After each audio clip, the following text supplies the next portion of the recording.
His older brother Ashelvert is the Duke's favorite son and has a brilliant future, even in the fight for the succession of the empire, in the raid against the demonic army, or in the war to unify the continent. Cyanvert helped him. Our protagonist lived his life in the shadow of his brother to support him, and now here he is. His own brother is ready to take his life and betray him. If he was going to die here, Cyan would at least take him down with him, using all the power he gained as the greatest assassin of the kingdom. For 20 years Cyan faced his brother. Because of the soldier's help, he couldn't wound him even after 20 years living to help him. Ashel didn't hesitate to strike his brother fatally. Betrayal hurts more when it comes from the ones closest to you. Doesn't it, regretting having lived such a foolish life? Cyan accepted his fate, but tried one last time to take his revenge. With all his rage, his dagger almost touched its target. Right before the fatal blow could reach his throat, Cyan wakes up and discovers he's just a boy again. Young Lord has been reborn, and this time he won't live in anyone's shadow. It had been 20 years since the last time he saw those beautiful breasts. Emily's staring at her face. He's struck by how she hasn't changed in 20 years. He glances around, recognizing his childhood room. He's back in the time when he was just a boy. Emily fusses at him to stop messing up the sheets and get ready for training. Sheehan blinks in confusion. Training.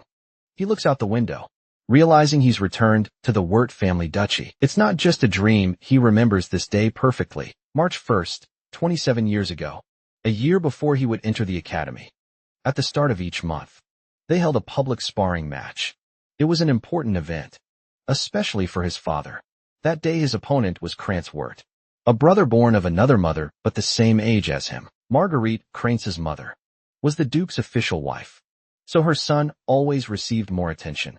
Shurhan, the son of an illegitimate wife, was humiliated that day. That's when his father told him to stand down and surrender. Emily asks why he doesn't just give up, but this time Shurhan mutters that he'll win fast. When he picks up the thin sword, it feels unbelievably heavy in his small hands. Now he's certain this isn't a dream nor a memory. He's really returned to the past. Krantz mocks him for not running away. As Sheehan looks to his father, the signal to begin is given. Krantz charges forward, certain of an easy victory, but Sheehan watches him closely, wondering why he seems so slow now. With a quick sidestep, Sheehan dodges and watches as his brother's blade slices through empty air. Krantz calls him a coward and charges again, but Sheehan lands a sharp blow to his hand, forcing him to drop the sword. A swift kick to the shin sends Krantz sprawling to the ground. Crying out in pain, their mother rushes over to her fallen son, while their father watches with a flicker of interest. Seeing Krantz helpless on the floor, Sheehan knows that one press of the blade to his brother's neck would finish it, but memories come flooding back. All those years Krantz tormented him, the endless bullying that even followed him to the academy. This time he vows it ends here. In this second chance at life, he'll live for himself, no more being a victim. The match ends with Krantz completely humiliated. The Duke delays his plans, wanting to speak with Sheehan, and even orders one of his knights to keep watch over him. In the hallway, Sheehan spots Krantz's mother back from the infirmary. With a sly grin, Sheehan asks if her precious son is doing all right. The Duchess snaps that he's shameless for speaking that way after what he did to his brother. Sheehan shrugs it off, saying it's normal for things like this to happen. The Duchess spits out that this is exactly why no one should speak to illegitimate children. Filthy mother, filthy child. And that he should have stayed picking trash off the streets. He pauses, thinking she's gone too far. And for a second, he wonders if he should kill her right there. But then he smirks, remembering he knows far better ways to make her suffer. Slowly, calmly, he tells her he'll be enrolling in the same academy as Krantz. Confused, she demands what he means by that. He teases her, asking if she's not worried about her son's graduation. Now her face twists in anger as she raises her hand to slap him, but the knight steps between them, shielding Sheehan and apologizing to her before it escalates. The Duke calls for the boys. Cutting the tension, the Duchess glares but holds her tongue. Sheehan knows the Duke's word is absolute, and tonight's order was to protect him. Later in the study, his father summons him inside. Sheehan enters and bows in greeting, thinking how the last time he stood before this man like this was 15 years ago. This is Duke Wallace Verdet, the so-called protector of the continent, the man who with his magical might and brilliant strategies fended off the demon's invasion. In Shurhan's memories, Wallace was always someone who devoted his life to the people. A man worthy of respect. The first thing Wallace mentions is how he noticed Sheehan dodged Crance's sword so easily. Sheehan looks puzzled, but Wallace explains that when Crance attacked, Sheehan saw the sword's path clearly and stepped aside. He demands to know when Shirhan learned such fencing skills, impressed by how sharp his father is. Shirhan says he taught himself. Wallace points out that as far as he knew, Sheehan never showed any interest in fencing, or had been hiding his abilities. Sheehan claims he simply didn't want to stand out too much. Wallace chuckles, saying it's remarkable he still managed to defeat Crance despite that. But then his tone shifts. Why did he hit his brother so hard at the end? Shirhan pauses. Is he finally being acknowledged as strong? He answers honestly. He wanted to prove something. Wallace raises an eyebrow, asking what exactly he wanted to prove. Sheehan stares him straight in the eye. He wanted to show that as his brother, he's better than Crance. Duke bursts into laughter, pleased by such a direct answer. He says he hopes Shirhan will grow into a strong ally for Ishil one day. The mention of Ishil sends a shiver down Shirhan's spine. Ally with that man, he clenches his fists. Hiding his true feelings, some things never change. His father's obsession with Ishil remains the same, trying not to show his disgust. He listens as Wallace says there will be no reward ceremony, but he can ask for anything he wants. Sheehan's intentions are clear. He plans to crush everything Ishil is working for. He looks his father in the eye and says he wants something special. The maid beside them is stunned. Does he really want to go to the front lines of the war? He nods without hesitation. She tries to reason with him, saying he has no idea how terrifying it is. Demons, monsters, and worse out west. On the edge of the old empire lies the continent's front line, a battlefield, locked in an endless war with the demon army for over a century. Wallace, though hesitant at first, finally gives his condition. Sheehan must prove himself qualified to be sent there. He's not exactly sure what his father means by qualified, but one thing is certain: he needs to become stronger and fast. Fortunately, he still has all the battle knowledge from before the regression, and he can feel a bit of demonic power within him. So he just has to train, and eventually he'll be able to use it. Suddenly the door opens, and someone shouts his name. With a hand on his hip, he recognizes his big sister. At least welcome. She grabs him by the collar, and the maid asks where she was, while she's asking Shirhan if he's crazy. She heard that he asked his father to go to the front line, while Shirhan is begging her to let him go. Ellis drops him to the ground and says he's getting too cocky for beating Crance, and she yells in his face, telling him to go to the roof. Now outside the castle, the two meet on a bridge, and Ellis says it will start when he touches the sword. Then he just has to resist for 3 minutes, and she'll allow him to go to the front line. Sheehan wants to know if they really need to do that. Ellis ignores him and says she has a question. Is he planning to succeed in the family by any chance? Sheehan is caught off guard, but he has no interest in that. Before he can answer, Ellis tells him to draw his sword. While Sheehan thinks he barely regressed, and he's already having to fight twice. Without saying anything, Elias goes for it, because he touched the sword, which scares him without knowing why. He manages to defend her blow, and she's incredulous that he managed to block that, while Sheehan is scared that she's really going all out against a brother 7 years younger. She steps back with grace and beauty, while thinking it's impossible for him to have blocked her long sword with that thin rapier. He's already gnashing his teeth, thinking it's luck. She says he's apparently better than she thought. Shirhan realizes he's in trouble now, and she goes for it. With a sequence of cuts that's hard for Shirhan to dodge, he jumps to prepare a vertical attack. Shirhan manages to defend the shoulder side. Her blade slips past his and ends up going straight for her neck. Ellis is startled, and Shirhan realizes he did something stupid. He spins his arm, and they both step back. Standing on the pillar, he thinks it would have been dangerous if he hadn't moved the sword. He would have killed her now. The assassination techniques he learned are all for instant death. He doesn't know how to fight without killing someone. But she wants to continue this for 3 minutes. It would be dangerous for her. Maybe he could put mana into the blade. But he's already running out of energy. Suddenly Elias starts chanting, asking the earth and the wind to become her sword. Shirhan recognizes immediately it is a 6-star magic. Elias's blade starts to glow with the activation of the water. Shirhan is now crying, she really wants to kill me. This wasn't a test. Alice keeps repeating to herself that she can't lose under any circumstances on the corner of the wall. Shirhan's problem is that if he reflects her attack, either he'll end up killing her or throwing her off. If that's the case, he jumps towards her. She raises her sword, releasing a beam of light. Sheehan asks for something to stop hesitating and come out. Already as Ellis is preparing to deliver the blow right before impact, a knight enters between them. Saying enough, he blocks Elias's attack with his sword and grabs Sheehan by the collar. The impact resonates throughout the castle, and the knight stares Ellis down, saying she went too far against the young boy. Sheehan feels relieved. He had been waiting for this guy to show up, but he took too long seeing the blade. Elias seems to regain consciousness. She then rushes and hugs Shirhan, apologizing, saying she lost control. She cries on his shoulder, saying all she didn't want was for him to go to the front line, because she'll be very worried. Embraced by her, Sheehan thinks in a person who studied in one of the S-grade schools and was one of the most highly qualified swordsmen. Moreover, she had a beautiful face and was recognized as the daughter of a god. Everyone thought she would be the next continent's protector, alongside Eshel. However, not long after joining the Knights of Light, she got a miserable and he hugs her, saying he missed her and at this time he will protect her. Ellis asks the knight why he's here. If he's the Duke's protector who left. The knight says he's here, obeying the Duke's orders to protect the young master. Sheehan thinks he sensed this guy's presence since he left the office. That's why he was angry he didn't show up. Passing out, he just doesn't understand why. His father ordered to protect him in hiding. He then loses consciousness on Elias's shoulder, who smiles thinking he's still a child. The next day, she returned to the academy, and he resumed training to prepare to meet his father. All he could do was push his body to the maximum to increase stamina. However, poor thing is fading. 10 push UPS is the maximum he can handle. Remembering his muscular version, he thinks he'll need drastic measures.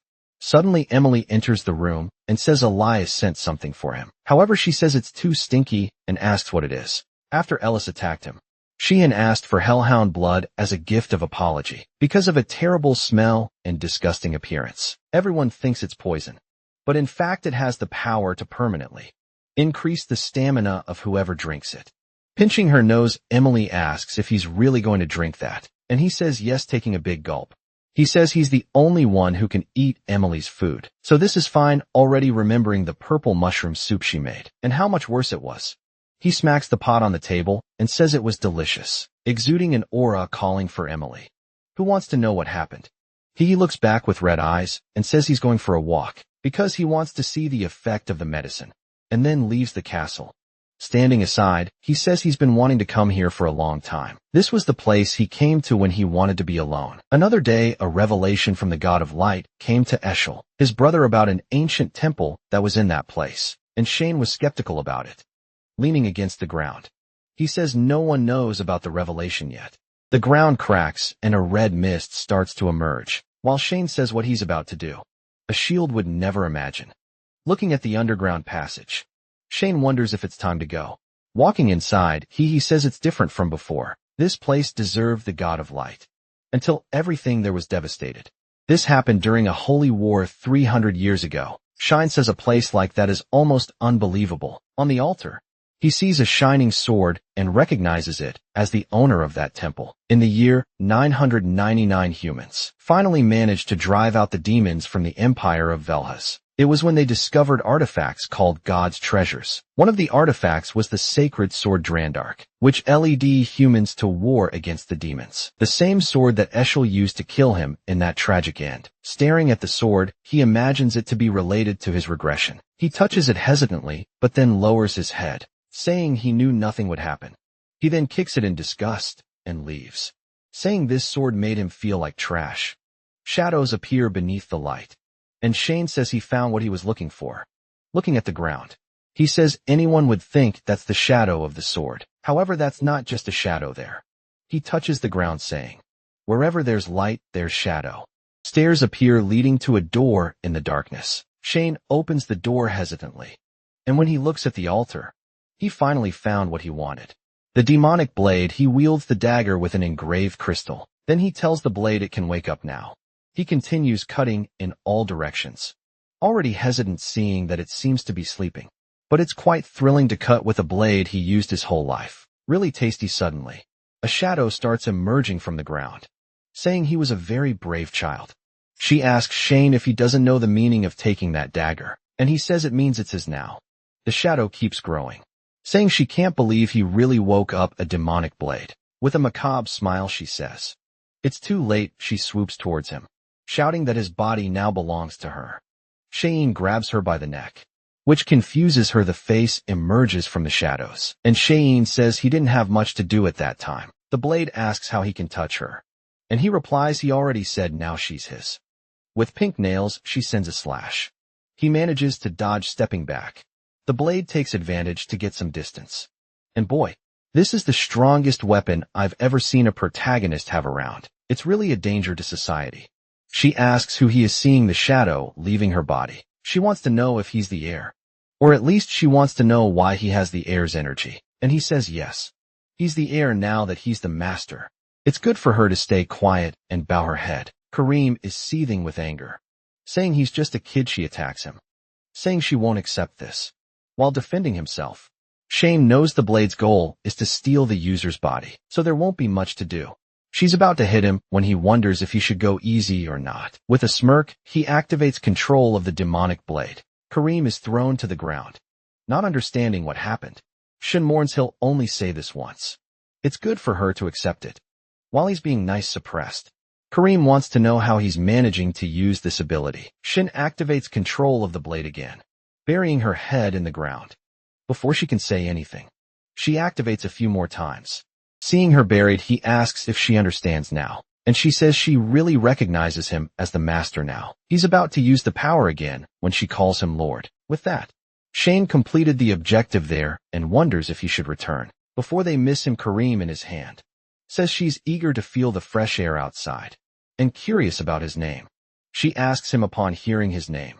The blade asks if he really was chosen as the heir. Shane says yes, but it was in the past life. Kareem is confused about this past life thing, and he says he died once. She's even more confused, thinking he's crazy as he approaches the sword. She says it's sleeping, and our protagonist warns the owner will appear in 20 years. Prem wants to know how he knows that while he already pulled the blade. Without hesitation, he cuts the handle. She's curious about why that. Cheyenne says he has no idea anymore, and it'll be an interesting future. In the morning, a carriage was leaving the Verdi castle. The promised day to Shane had come very quickly. He introduces himself to his father, who says he wants to ask once more. Is he really determined to go to the front line? Shane says yes. His heart is already there. The father then tells the knight to release the beast. The knight takes a scroll, and Shane wonders if he'll use his summoning spell. He opens a scroll glowing with a red pentagram. A creature with flaming back starts to emerge. Shane recognizes it as a hellhound. Seeing the creature, he assured his father, and the knights prepared this test well for him. Everyone's hands are ready to draw the sword, and he realizes everyone is being cautious with his life. The father warns that everything comes with responsibility, and he must prove his will by passing this test. Hearing the word test, the knight hesitates. He was confused when Cheyenne asked to train against him. Our protagonist said he had 3 days until the test and needed to prepare as best as possible. And he asked the knight for help in practicing combat techniques. The knight said if he wanted to train, he should ask Kranz for someone his age. Cheyenne plays dumb, saying he doesn't know why, but Trans messes him up. Every time he sees him in a difficult situation, the soldier realizes he's the protagonist, smiles when the knight says he'll grant this wish. However, he won't draw his sword, and all he'll do is defend himself. Cheyenne thanked him and asked for just one more thing. He wasn't to inform his father about anything that happened there, and that was an order. Yelkin hesitated, not understanding why he said that, when suddenly Shane lunged towards him. Yelkin managed to defend the first attack. However, he was disbelieving at the strength of a 10-year-old kid. He realized Shane's movements were very fast, vanishing in front of him. Shine was already above him. While he wondered where the kid went, he felt something and turned to block the attack. Shine kept striking relentlessly, and after a few attacks he gave up, saying unfortunately he still couldn't beat him. But he told Yelkin it was a great job and thanked him for the help. Almost exhausted, Yelkin said he did a great job too. What he couldn't believe that skinny kid was so strong. If what he felt that day is correct, the Kurnagan master will be able to pass any test given to him. The hellhound faces Cheyenne and lunges for the attack. He seems calm, seeing the creature coming to bite. A slash passes through the hellhound's eye, causing it to fall to the ground. Looking back, Shane says, with his current strength, he needs to finish this as quickly as possible. The hellhound gets up, and he knows he has to with this attack. He prepares, and suddenly, the slash has already passed through the hellhound's head, completing the blow with a blade throw from the air. The present knights are all startled while his father smiles, eating the carcass on the ground. Cheyenne says it's a waste, he lets so much blood be lost, but he knows if he starts drinking that the guys will think he's crazy, so it's better to leave it be. Wallace then comes to congratulate him, saying it was incredible since that's the case. They'll meet again on the front lines. Cheyenne thanks his father while Karen is calling for him, asking if she's just a kitchen knife. Our boy says no. She's a demonic blade. She then wonders why she's not being used. She can only regain her powers by consuming blood, heading towards the hellhound. She's begging just for a lick. But Shane tells her not to worry. He'll use her as much as she wants. The northern battlefield is invaded by ogres. The bell tolls and Wallace warns not to let any escape alive. The soldiers raise their swords, activating the Salvation Prison. A huge shining cross appears on the battlefield. A magic circle appears at the feet of all the ogres. Ropes of light come out of the circles and bind them, and Wallace orders everyone to attack. With them immobilized, the soldiers seem to easily defeat them. One of the ogres screams as a soldier approaches. He grips the blade tightly, preparing for the attack, and with a single blow, he decapitates the monster. Nearby, Cheyenne and Emily watch the battle, and she's terrified. She asks him why he brought her to a place like this. Cheyenne thinks strangely. He missed this place. Wallace asks him what he thinks about being on the front lines, and he says he's kind of nervous. The father warns he can return anytime, and that he could die in this place, so he better not let his guard down. Shane smiles, saying he'll keep that in mind. On the front lines, death is common, and 3 or 4 battles happen every day. Strategically, the knights try to prevent the advance of the demonic lions, and the tent where Shane is the farthest from everything and the safest. The problem is now that he's being watched. He can't find a chance to feed Karen, while he wonders if he'll have to wait until night.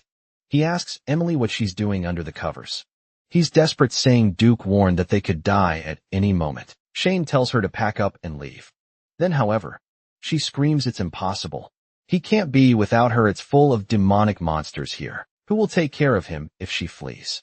Suddenly, she leaves the tent, saying she'll get something to eat, while Shane wants to ask about the cloak he requested, but she just ignores him. He gets angry because this damned woman never obeys him. Sometime later, he placed a doll of himself in bed, thinking maybe that's enough. When Emily asks if he's really going to exercise in this place, she says he's very diligent, and if Duke finds out, he'll be proud. Shane ignores her and says he's leaving, and she can sleep there peacefully. He looks back and moans to say he's sleeping. If anyone asks anything at this moment, they need as many soldiers on the front line as possible, so now he can move freely. He activates an ability that allows him to glide with the mists, and he advances to a dangerous area, where he finds a group of hellhounds. However, he's excited because there's the perfect place to test Karen, who, when summoned, smells blood and tells Shane she can't take it anymore. She needs to cut through something. The hellhounds leap towards him, and Shane tells her to feed as much as she wants. With that, he begins to kill the creatures, activating an ability called Furious Mist Storm. After finishing the hellhounds, he pulls the blood from their heads and drinks it. With a crazy look, he says that's what he wants. While Karen is excited, he tells her they'll keep hunting, and she says those creatures are too weak. But Cheyenne warns her not to worry, since the night is young and there's plenty of monsters. Karen says she's excited. A carriage travels through a mountain, and inside it a girl with white hair is transported inside. The person warns that place is very dangerous and they should retreat, but the girl says not to treat her like a child. She's a princess of the empire, and it's her duty to assist the family, and if a woman says anything else, she'll take out her anger on her. The girl warns that young Master Verdi is also on the front lines, and is the same age as her. She asks if Duke had the courage to bring the youngest boy. The friend replies no. Actually, it was the boy who volunteered. Since they're the same age, they can be friends. But the princess says she's not interested and she's going to sleep. Her friend replies okay. But the princess now wants to know what the name is. The helper replies it's Cheyenne. Cheyenne Verdi under the moonlight. She ponders that name. Meanwhile, harpies are being cut down, and Wallace is giving orders to look after those who are injured. On the battlefield, dozens of harpies and griffins are dead, as they're ready to return to base. He looks to the side, and someone pulls a sword from atop a harpy. It was Shane who participated in that battle. Wallace asks if he's adjusting well to the front lines. Shane says yes. He's learning a lot every day. And his father warns that he thought you would want to go back home. But he's been here for a while now, and he's very proud. These words leave Shane incredulous. And his father leaves, saying there's something to talk about tomorrow morning. Shane agrees while thinking it's the first time he's seen his father, with a proud expression that same night. Shane went out to hunt once again. What he found was a death worm that normally hides deep in the valleys. Kareem told him he looked very tired, because he wouldn't let her take over the body. But Shane said she was being too obvious. She insisted, saying the worm's flesh regenerated much faster than he could hit, despite not wanting to accept it. He knew that was true, and he's been in this place for over a month now, every day drinking the blood of countless demonic creatures. So why can't he do it yet? The worm attacks him once again, and he says there's no chance. Then he warns he'll play by Kareem's rules for a while now, which she's now happy about, saying it's time to go crazy. Activating the 9th assassination technique, the manifestation of the demonic blade. Numerous cuts appear around the worm, while Shane's face is black. It agonizes. And our hero says he'll cut it into pieces under the moonlight. He activates the ability 8 fluttering petals, cutting through the worm with numerous slashes from top to bottom. The worm's mouth explodes and our boy is demonic. Meanwhile, one of the knights touches the blood of a hellhound and says, "It hasn't been long since it died." Yakin and Wallace examining the area and say it seems to be the work of the demonic tribe. However, looking at the body, the father says those cuts seem somewhat familiar. Maybe it's déjà vu. Yakin appears from behind a rock and says he has to see something. Wallace asks what it is when he raises the torch. They see the death worm cut in half, which scares Wallace. He says he can't believe that organization is behind this. The manifestation of the demonic blade hands over his body to Karen, who can now use her maximum power. But if he gets distracted, his mind will also be completely consumed. The next day he wakes up, saying he's crazy for using that power just to kill a simple, demonic beast. He gets out of bed saying he was lucky he drank so much blood, otherwise his body would have been destroyed. Something that Karen says she understands. He looks like a 10-year-old boy, but doesn't speak or act like one. Not to mention it's the first time he's used her. But he seems too familiar. He even knew all the geography of the valley, and fought as if he mastered the mist technique for over 30 years. Karen remembers, he said he died once. And now she's sure he's a regressor. Isn't he? Shannon says he had explained that very well already. She just hadn't understood. The poor thing is baffled. She screams at him saying, how is she supposed to understand such a serious matter when he speaks so simply? Shannon says explaining is kind of boring. She says by watching the way he fights. It couldn't have been easy to defeat him with the demonic blade. He must have lost to the bearer of the Drandark, which means he either lost a duel or was betrayed. Remembering the expression he made towards the holy sword, she's sure he was betrayed. She says if he's back and preparing for revenge, you better remember one thing. If she finds him lazy or weak for a second, she'll devour him on the spot. Shannon punches her and tells her to shut up because he's the master. The poor thing falls to the ground, all bruised while he smiles, thinking she really has the same personality as before. He then leaves the tent and looking to the side, he realizes everything is chaotic. Amelia calls for him and he asks if something happened. Scared, she says, today, they found the body of a demonic beast at the entrance to the valley. Shannon hesitates, afraid. They found the body of the death worm. Amelia warns it's been a long time since they found such a high-level beast near the borders. Shannon asks if there's anything else to say, and she gets scared. He asks again, did anyone say anything about me? Any rumors? Suddenly, a knight appears behind calling his name. It's Yelkin, who says the Duke wants to talk. Shannon knows he's in trouble because yesterday when he was hunting, his father's group suddenly appeared. He had to abandon the hellhounds' bodies without being able to clean anything. All he didn't want was to attract attention before entering the academy. And so he presents himself in his father's tent. Sure, his father already knows everything. His father greets him while Shannon hesitates about what he'll say. Wallace tells him to sit and Shannon frowns, wondering how he'll get out of this now. His father says he'll be direct and ask what he was doing last night. Sweating, Shannon lies, saying he went to bed early. Wallace seems to believe it for a second, but finds it very strange, since the cut on the wolf was very similar to his blade. Is he jumping to conclusions by thinking that? Shannon asks if something is wrong, while Wallace finds it unbelievable. that a young boy has done something like that. Shannon calls his father again, who asks if he heard about what happened last night, and he warns that they still need to investigate. But it seems to be something from the Mist organization. Hesitant, Shannon asks. Mist, his father explains that it's an organization that has existed since ancient times, and they don't know its goal. But they have massacred countless nobles under the pretext of purification, only that suddenly they disappeared. The last time they were seen was 300 years ago, but the same Mist was present at the Death Worm, and that residue of power is only left by those who venerate the god of the Mist. In his speculation, whoever killed the worm belongs to the Mist. Shannon is impressed that he managed to track down an organization that disappeared 300 years ago. With just that, Wallace says he doesn't know why they disappeared, but he tells him to be cautious and he will report it to the Empire. Our protagonist is relieved. It seems he will be able to escape suspicion. Wallace's father thinks it doesn't make sense to connect such a young boy to all this, and he tells him that the discussion is over. And then he asks if he heard about the visit coming today. Shannon says he heard it was someone from the royalty. His father approaches, saying yes. And then he wants to ask him for a little favor. Sweating, Shannon is curious about this favor. A knight sounds his signal, announcing the arrival of Your Majesty Wallace. And everyone on the battlefield bow and welcome the Emperor. The Emperor, who looks like a pale vampire, says hi to Wallace. He approaches him and says they are old friends. No need to be formal. Then he asks if the boy next to him is his son. Shannon introduces himself and says he is the youngest of the Wirt family. The Emperor tells Wallace it's amazing to see that his son is on the front line. Really, his kids are extraordinary. The favor the father asked Shannon for was to introduce himself as his son, because in his past life, he always stayed hidden and nobody even knew he existed. The Emperor then says it was the perfect time for him to introduce himself as well. A shoe descends from the carriage, and she introduces herself as Erin Severus, the fifth princess of the Empire. Shannon remembers that she was known as the Unlucky Princess. One of the favors his father asked for was to escort the girl. He was confused because he wasn't very strong, and wanted to know why his father asked for that.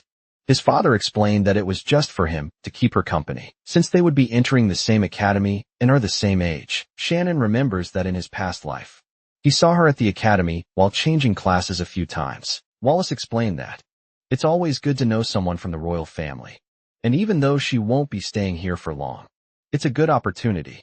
Our protagonist thought he wasn't very interested, but he understood his father's intentions. He wanted him to have a relationship with her, like his father has with the Emperor. However, Shannon says that his father chose the wrong person, since that girl wouldn't serve his purpose. He cites, saying he can't reveal the reason since only he knows the future, as inconvenient as it may be. For now, he will have to follow these requests. As they walked with the troops, Erin asked why the lake was red. Shannon explained that it was the Blood Lake, and there was no special reason for that color. The injured creatures jump into it to recover mana, and because of that it has that color. Erin asks if it's red. Then why are there a lot of monster remains? And Shannon says that's basically it. She then asks what's at the end of it. Shannon says there's a demon kingdom there, and she wants to know if there's a demon king there. Our boy warns that if the lake continues, she will find the king in flesh and bone. He's teasing her for asking such a silly question. Suddenly they see a flash of light. A yellow smoke cuts through the sky, and Erin asks what that is.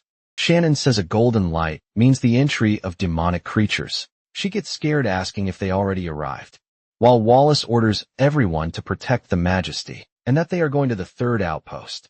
The Emperor says he's disappointed, and Wallace asks what he means by that.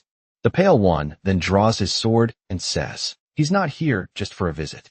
It's because he was already bored and missing the battle. Wallace lowers his head, saying he understands, and the Emperor tells his group that they will assist the eradication team in getting rid of the creatures. Wallace calls Shannon to go too, who responds immediately. Erin is confused and asks if he's really going to fight against the creatures. He says yes. He's here in the background, but he always fights on the front line. She says she wants to go with him too. He questions what she's doing, while she says they're the same age, so there's no problem. But Shannon warns that the battlefield is not a playground, but she's insistent, saying it doesn't matter. She wants to go. He then calls Jokin, who appears behind her, and says he'll take her to the safest area possible. He turns around and Jokin says "Come with me, princess." Yelling at Cyan, she says.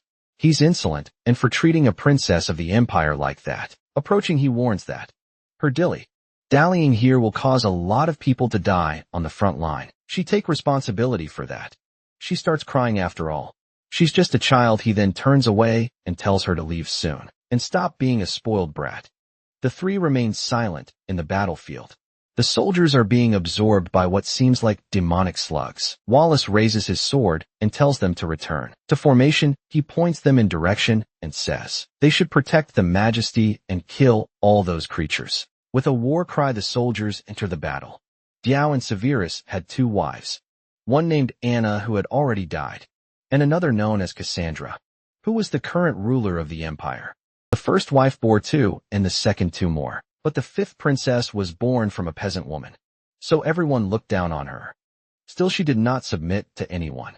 As a descendant of the imperial family, she fulfilled all her obligations and studied more than anyone else. However, many were against her with false accusations. They expelled her from the imperial palace, and she was taken to an isolated place, thus receiving the title of Unlucky Princess. Kareem asks if that's what he heard from his father in his past life. Cyan says when it comes to politics and reign, things are like that. While the electric slugs are being cut on the battlefield, watching from afar the explosions, he recognizes that the Emperor is really amazing. He plants the sword in the ground and activates his sacred ray, easily defeating all the slugs around him. Cyan heard that this guy's magic reaches 8 stars. If he hadn't become Emperor, he would be the president of the Magic Council. Obviously, these medium creatures are nothing to him. A while later, Wallace and the Emperor are drinking together, talking about the old times. The Emperor talks about the current state of the empire. In recent years, many nobles have been murdered and tension is rising. Wallace says this probably has something to do with it. The Emperor reveals that all the murdered nobles were considered corrupt officials, and a black mist is being found in all the crimes. Does he know anything about it? Wallace says that the followers of the Black Mist seem to have restarted their activities, since he also found something near the base. The Emperor says that could be the case, but they will have to investigate a little more. He even wanted to thank these guys for getting rid of these trash, but this is increasing the tension in the Empire too much, and there's something that caught his attention. One of the nobles said that the fifth princess was involved in these incidents. Wallace asked, are people trying to connect her to this? The Emperor says he knows it doesn't make sense to blame a child, and asks Wallace to take care of his daughter if he dies. Wallace makes the oath of this promise, and the Emperor thanks him. That night it was raining in the tents, and Emily was asking if he really did that. Cyan just ignored it, saying he was leaving. But Emily wanted to know if he really said those things to the princess. This way he'll never be able to get married. He'll live a lonely life. Cyan told her to forget about it. He was going out to train, and she asked if he was really going in this rain. He told her not to worry and go to sleep. Only Aaron was clearly already there. Emily got a scare and asked who she was. She lowered her hood and asked if he was going somewhere, but if he's not busy, she wanted to talk about something. Seeing the princess, Emily's eyes even sparkled. Aaron asked how long they had been there, and Cyan said it had been over a month. However, he wants to know her reason for being there. She hesitated without saying anything, and both asked Emily to leave them alone, who was already smiling mischievously, and she left saying they should enjoy the tent. Cyan knows he's 40 and not at all interested in her. Aaron apologizes for what happened that morning awkwardly. Cyan says he also acted wrong, and she laughs, saying she would have done the same. She says she knows he is recognized by those around him. Unlike her, Cyan didn't imagine she had that kind of personality. She says she knows he goes to school and wants to be his friend. However, Cyan interrupts her, apologizes, and says unfortunately, he can't help her if she's here to get closer to him. It's better for her to leave. She lowers her head, saying she only said so they could get closer. But he's very cruel. Does he think she's just a princess by title? Cyan says nothing, crying. She says she understands now from his perspective. He can't gain anything by getting close to her, and apologizes for wasting his time. Maybe she made a mistake thinking they could have a conversation, but he is completely different from Lord Eshel. Hearing that name gives Cyan a fright. He turns and grabs her arm, but she tells him to let go and asks why he's acting like that. Cyan asks her how she knows about his older brother. She says she met him when she visited the academy last year, and he told her to continue being that strong princess. knowing his brother's nature very well. He knows it doesn't make sense for him to be giving advice. This means his manipulation has already begun at this moment. Kyan then says he'll give her some advice. But suddenly the tent starts shaking. Emily enters suddenly and tells him to run. But a pillar is almost crushing them already. The explosion happens and Emily is thrown from afar, everyone sees a giant ogre and recognizes it as the young master's tent. Emily is desperate, crying for the two while the ogre raises its club. The emperor asks what he means by that, and at night informs that the tent where Princess Erin was has been attacked by a high-level creature. He then orders to bring all the troops from the battlefront, while wanting to know who she encountered in such a dangerous place. The giant ogre continues to destroy the entire back part of the base, and hidden there, Cyan can't believe there's an ogre in that part. A type of creature that only appears in the depths of the valley. He's wondering if maybe it's his fault. When Emily calls for him, she's crying, saying she thought he was dead, remembering the moment of impact. He manages to grab Erin and dives. The blow obviously.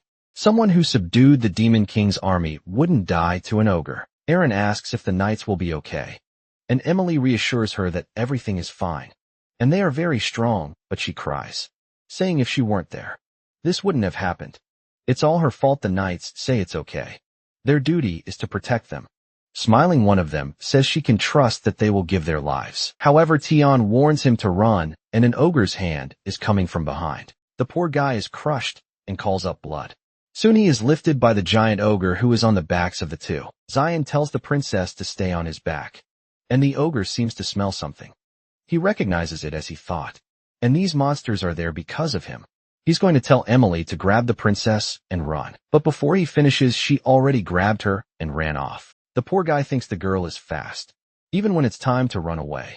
The ogre is coming to crush him, and he won't be able to use the demon blade, so that no one suspects him.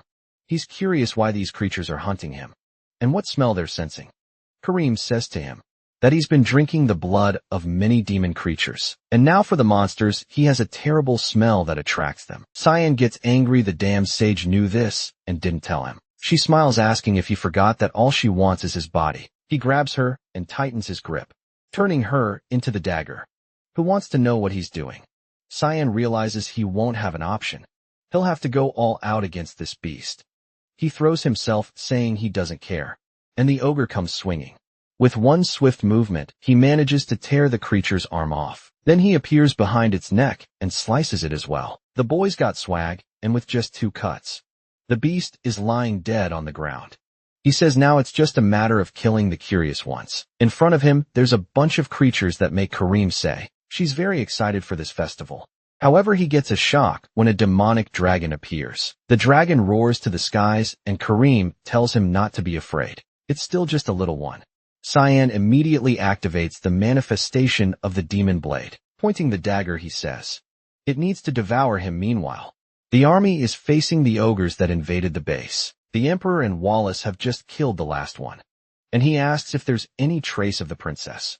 Wallace apologizes, saying she was in his son's tent, and the Emperor says he must be worried about his son. He replies that no, he doesn't have to worry about that creature. The important thing is the princess. The Emperor is shocked. Wow, this father is cruel. Suddenly, someone informs them that they've found Princess Erin, and she comes to speak with her father. He asks if she's hurt, and she says no, but he needs to hurry to save him. Young Master Cyan is in danger because of her. He tells her to calm down and explain properly. Wallace asks Emily if she's Cyan's maid, and she confirms. He then tells her to explain quickly what happened. Trembling, Emily explains that Cyan drew the attention of the creatures so they could escape. Wallace doesn't say anything, and one of the knights says he remembers the location. If they have the command, they can go there to rescue him. The Emperor yells at Wallace, wanting to know why he hasn't ordered them to go already.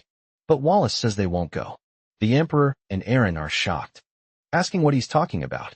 Wallace says the recovery of His Highness is the priority. If this place falls, the entire demonic beasts will invade the Empire. They first need to rebuild the base, because that's how they'll prevent further losses. Emily then asks what they'll do with young Master. Wallace says the boy has already fulfilled his obligation by evacuating the princess, and that's how things work in the Vert house. The Emperor and Erin observe him, saying that while she thinks again, it's all her fault. Suddenly, they hear a roar in the sky. And when Aaron looks up, the dragon is passing by. However, she's incredulous when she sees our boy holding on to its tail and being carried away in this world.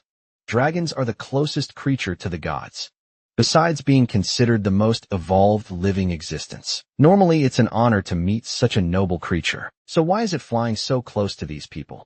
Aaron screams for him, and the Emperor asks Wallace what his son is doing there. Wallace is silent, and the Emperor keeps asking why he's not doing anything. While up there, Cheyenne doesn't know what he's doing. He just wanted to drink a bit of blood. But now things have gotten complicated. As soon as the dragon appeared, he challenged it. He saw a bunch of weak monsters attack him and sent them flying to the front. He used the Furious Mist ability and cut through the entire battlefield. He approached the dragon and realized it really wasn't an adult yet. But the dragon prepared an attack, and the boy got scared. The explosion happened, and a laser cut through the battlefield. He managed to dodge, and by the dragon's head he told it, "It's just a baby." So how does it have the courage to spit on him when they meet? He sent a slash that hit the dragon right in the eye. He was floating midair, and the dragon took advantage to attack him head-on. When he was about to be pierced, he smirked and activated the mist blade, using the 8 fluttering peels to cut the dragon from various directions. The beast fell and exploded the entire ground, and he felt that it really was impossible to kill a dragon. His shoulders were already done. But now that on the ground, it's time for the final blow. The dragon flaps its wings to create distance, and Cheyenne knows it's going to use the laser again. However, when he looked, the dragon was fleeing in fear. Flapping its wings, Cheyenne jumped towards it shouting, "You won't escape, you coward." And that's how he ended up hanging onto the beast. The problem is that when he glanced down, everyone could see him, so how will he explain this? Karen asks why he's acting like a statue, and he asks if she doesn't see everyone down there. Karen was angry, saying that she'll have to use her now that she's invoked her. But Cheyenne says that if he does anything demonic, he'll be stopped. She shouts, "So what will you do, kid?" He says he's thinking and tells her to shut up. Down below, Wallace begins to conjure a light magic. Cheyenne recognizes instantly that it's an 8-star attack. I can't believe his father would attack his own son like this. And that's exactly what he does, as he raises his sword to the heavens. Cheyenne is desperate, wondering what kind of father he has. But the dragon descends towards the swords and starts dodging everything. He says it's good work by the dragon, congratulating his friend and telling him not to take it. The problem is another one appears behind him, coming almost in his face. He already knows he can't dodge this one. It hits his leg where he was clinging, and Cheyenne is thrown. As he falls, he's sad, thinking he lost his lunchbox, while Karen is telling him to protect himself. He falls head first. Our guy says he can't use any mist technique. She comes at him, telling him to stop being cautious or he'll die like this. He tells her to shut up. He's thinking in the end, he really won't die. And she can't believe he's going to do this until he has an idea. Down below is the Red River. He says he has no choice but there. Someone from afar observes the dragon fleeing and says it's rare to see such a sight. The guy behind him says, "It's just a kid who must have gotten lost from the group." The silver-haired guy points in a direction and asks if there are demons there, but the friend responds that there in fact is the human region. He looks at the horizon and gets curious, saying that dragons shouldn't be defeated by humans. Staying silent for a second, a guy with glasses asks if anything happened. He points, saying he feels a strange energy coming from that direction. Almost familiar, the friend responds that they can go check it out. However, he's forbidden from annihilating absolutely everything. Out of boredom, he spreads his wings and says it's okay. He won't cause any trouble, and he flies off, saying he'll be right back. Meanwhile, Cheyenne is emerging from the blood lake. He throws himself onto the rock, cursing up to the 10th generation, and he asks Karen if she's alive. Karen, all slimy, tells him not to talk to her. She's contemplating how to kill him. He says he'll give her a little wash when they get back, and she says, "Okay then," but she tells him to wake up to reality. They are in the demon realm. Cheyenne tells her not to worry. It's very rare to find a high-level demon in this place. Someone behind him says he knew he would find something interesting. Cheyenne is startled. This is a voice I'll never forget. The demon behind him asks if he's a human, and Cheyenne knows he's the demon king Valkyrie. He remembers that in the past, this guy said the same thing that Cheyenne was, as if evil had gathered in one person. Valkyrie asks why he's not answering. Is he not human by any chance? In an instant, he's on his back, asking if he really wants a fight. Cheyenne is startled and turns, but Valkyrie easily dodges. but he managed to cut a tiny strand of hair. Leaving him impressed, he says that indeed races have endless possibilities. Karen asks him who he is, and the protagonist replies that he's the Demon King. She says if he's the Demon King, he has no chance of winning. He knows it's impossible. The best option would be to escape from there. However, his hand is trembling, and he wonders if he can do that. But he's surprised when Valkyrie tells him to relax. He thinks he came here to fight a kid, for God's sake, and lies on the ground saying, "Do you really think I'm going to hit a child?" Cheyenne is all confused there, wondering why this guy is lying down. Valkyrie and says he will ask one more time if he's a human. Cheyenne says yes, and Valkyrie wants to know how he ended up there. Our protagonist explains that he was carried by the sea, and the guy says it seems to be his first time in the realm, right? However, he senses strange energy and asks Cheyenne what he is. He says he's just a normal human. Valkyrie says he says that, but it seems like he knows who he is. Our guy says it doesn't make sense. It's the first time they've met. Valkyrie stretches his arms, saying it might be because it's the first time he's seen a human too. He then asks why he came here, while wondering why this guy is so calm. Valkyrie says he felt a strange energy while he was walking around. He says that as the Demon King, he needs to keep an eye on the lands he rules. Valkyrie and then gets up and tells Cheyenne to repeat what he said. Cheyenne says, "You're the Demon King who keeps an eye on the lands he rules," points to his face and says he's not surprised. Now he's been seen somewhere. What kind of kid reacts like this? Cheyenne knows that the invasion of the demon realm is about to begin. But this guy is completely different from what he knew. What happened to change his attitude so much so? He asks him as the Demon King what he wants to do. Valkyrie and smiles saying, he's quite reckless to ask something like that to the Demon King. And then he says it's obvious, right? As long as his subordinates are alive and eating, there's nothing else he can do. But everything changes if someone wants to change that. In that case, he'll end them all. That's as simple an obligation as the Demon King. For a moment, Cheyenne felt the same demonic aura from the guy who attacked the Empire the first time. Somehow he has to prevent that from happening. He then asks Valkyrie if he wants to make a deal and asks what it is. Cheyenne says that in the future, something will happen to him. An incident that will put all his subordinates at risk. Valkyrie asked him to explain properly the nonsense he's talking about. He explains that he doesn't know exactly how it will happen, but it will be an incident that will become the catalyst to start the war against humanity. Valkyrie crosses his arms asking if he really thinks the Demon King, would attack his land.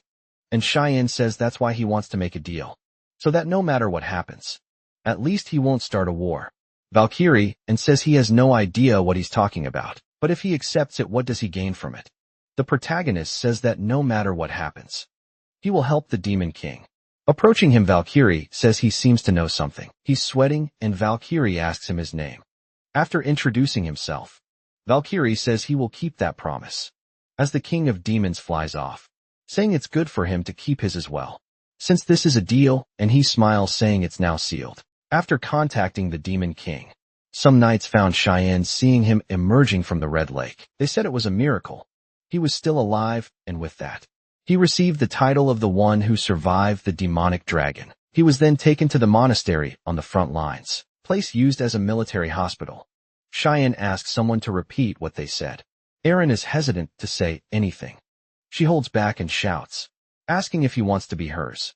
The poor guy is confused, not understanding what she means by that, but he says he's not interested. She obviously gets startled.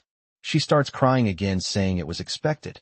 She really is the fifth princess with no power at all. Cheyenne in bed is thinking she's really starting to annoy him. He knows Princess Erin is the weak link in the imperial family, and the way she's risking it.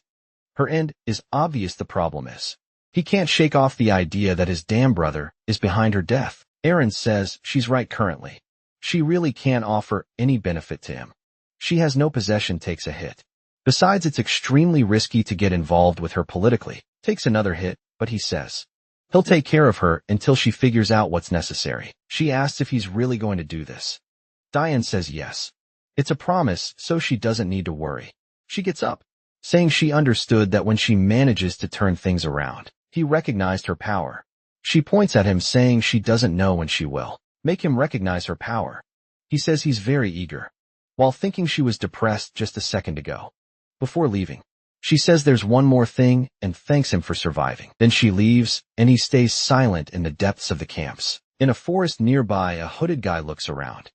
He takes a square in his hand and smiles, saying that now it's almost done. A voice asks him, Reynold Crimson, was that you? He can't move his body, as if he's being held by invisible chains. The person behind him says it's a small dimensional box, and considering the timeline, it was before it was commercialized. This box can hold anything as long as the person desires. From behind, Cheyenne says that's the masterpiece created by the Magic Council. He observed the guy for a whole year smuggling things from the Empire. He grabs the box, saying he'll take it now. Magical Knight of 7 stars. Reynolds Crimson, who asks who he is. Seeing him, he recognizes him as Cheyenne Very. He throws the items from the box on the ground. While Reynolds wants to know how he found out about it, Cheyenne ignores him, saying he must have an informant to know where to be at the right time. Reynolds keeps insisting he has no idea what he's talking about, but Cheyenne says he can't lie, because the blood of those creatures is already being sold. In the Empire, that's how the lice sent him that hellhound blood gift. The guy is sweating, wondering who informed this kid and what's happening. He has no idea how Cheyenne trapped him, but as long as he can move a bit. And then he extends his hand using a fire magic to kill Cheyenne. He gets startled and an explosion comes towards him. Seeing the smoke, Reynolds says it's a good thing he took this seriously. You really can't underestimate the sum of the verts. Then he finally relaxes, but suddenly his hand is cut off. He screams in pain and can't understand what that mist in front of him is. Seeing Cheyenne, he can't believe he belongs to the mist. He grabs him by the neck and throws him against the tree. Cheyenne gives him 2 options. Either he admits and dies peacefully, or he doesn't admit and dies in agony. In the trading area in the western part of the field, people are organizing some boxes. They see there are 2 potion boxes and are excited. They're just curious about how much is in that big box, but upon opening it, they both get startled. It was just Reynolds' head from the mountain.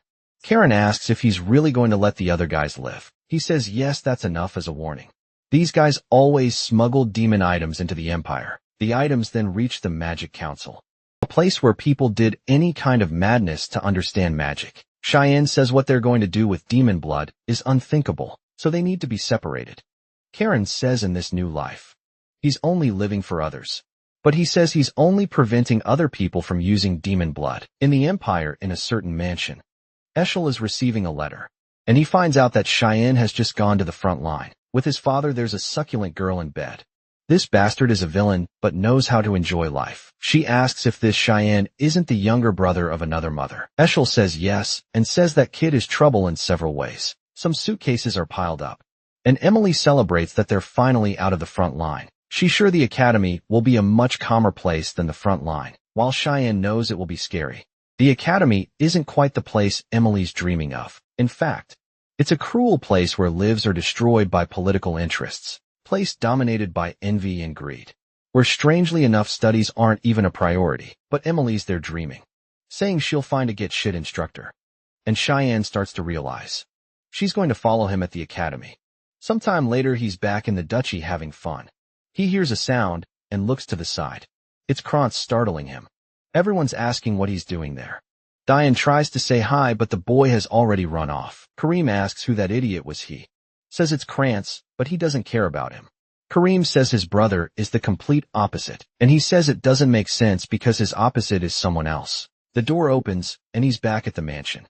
Only this time, all the servants greet him. Sam remembers that they didn't even look at him before, but now their courtesy is insignificant. Probably his father's doing. Indeed, hard work has changed a lot in the last year. He puts his hand on the doorknob, but when he's about to open the door, he feels some energy, and says he recognizes who it is to make him so angry. He opens it slowly. He's already sure that only that bastard can be behind that door. Eshel says it's been a long time since they've seen each other, while all Cheyenne can think is that he has to stay calm, since he doesn't say anything. Eshel asks if he forgot about his brother by any chance. What Sin's trying to do is stay calm, while Eshel says maybe he forgot since he last saw him when he went to the academy. But Cheyenne's already got red eyes, realizing he won't be able to stay calm, already preparing a dagger in hand.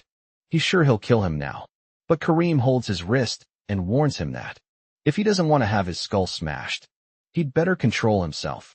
Besides, killing him now wouldn't be fun. With that, Sun calms down and greets his older brother. Eshel then asks, "You remember me?" Cheyenne says it's impossible to forget a brother's face. Eshel pats his head, saying he's very happy. He was worried his little brother wouldn't remember him. It's a relief he even heard that his little brother's fencing has improved drastically, and soon he'll be helping Housewe're there. Even better, he'll be helping him on the battlefield. Sin says it's true, and he's very eager to help his brother in battles. Eshel stares at him and says he's very relieved to hear that, as the reason he came here is just to find him. Cheyenne knows Eshel is the kind of person who completely ignores those who are of no use to him, and now that he realizes his brother is only there out of interest in using him, he relaxes and says he also really wanted to see his brother. Meanwhile, Emily brings their suitcases. They're exhausted. She drops them in the hallway, saying this was too hard. She shouts to the door, asking how he dared to leave everything to Emily, when suddenly Eshel appears in front of her. He smiles at her, saying he heard they are very close, and he wants her to keep working hard for Cheyenne. They leave while both thank her. Then she shouts at Cheyenne, saying she almost died of fright because he didn't warn her that Eshel was here. Cheyenne ignores her and asks her to leave for a while, and she wants to know why. Coldly, he looks at her and says, "It won't happen again." He is startled by his expression. Sin goes to the bathroom and starts vomiting into the toilet. He's dizzy and asks Kareem why she stopped him, who replies he should be thanking her. He tells her it was the perfect chance. If he were defeated, she would take over the body. Kareem doesn't understand how much more hatred he feels. The better for her, he smiles, saying, "She really is like that." Meanwhile, a guy approaches Eshel's door and asks to come in. Eshel tells him to enter, and the guy informs him that he confirmed the location of the second young lady. Eshel asks where, and the guy confirms she's residing on the northern continent in the land of the elves. There in Perina. Eshel smiles, and it's incredible how she manages to even reconcile with a race she hates. Among foreigners, that's a testament to the affinity she has. Then he asks if she shows any sign of returning to the Empire. The guy asks if there was any event that changed Eshel's mood, and Eshel asks why he thinks so. The guy explains that he's radiating a much brighter aura, was meaning his brother really that amazing. And Eshel says incredible might express it that way, but right now he's pretty pissed off. The poor servant trembles there, apologizing. Eshel paid close attention to Sen's look and interpreted it as someone who just saw his enemy. Did he see something wrong? He knows there's something strange about that kid, and he'll have to watch him closely. The butler says he understands and says he'll send someone to watch him. Eshel stands there staring out the window, just remembering Sen's look, wondering what he's hiding. In front of the mansion, carriages gather, while Emily shouts that she's very disappointed with the young master. He says it's her fault that she won't be able to go, since she's not fit to guard, and she gets angry, saying, "You should have said that before." The carriage starts and Sun says goodbye to her, telling her to chill out, while she tells him not to cry just because she's not there. Sig makes a silly face, saying he understood. While Emily is shocked that he's really going like that, she starts screaming, saying that even if he's teased and beaten by everyone, he shouldn't be discouraged from afar. She shouts for him to come back. While he remembers that when he was 8 years old, he had a very high fever that made him faint. At that time, no one else took care of him, and it was Emily who carried him on her back. Even in the rain, she was the only one in the family who tried to find a doctor to help him. After a long time searching, an old man opened the door. If it weren't for her that day, he probably would have been found dead in one of the mansion's rooms. With a radiant smile, he warns her that if she keeps following him like this, she'll end up dead, and he can't take her to the academy because she's too precious to him. Now he's alone in the carriage, but impressed that they placed 6 intermediate knights just to take the young master to the academy. Probably he'll see some blood before getting there. It was already late afternoon.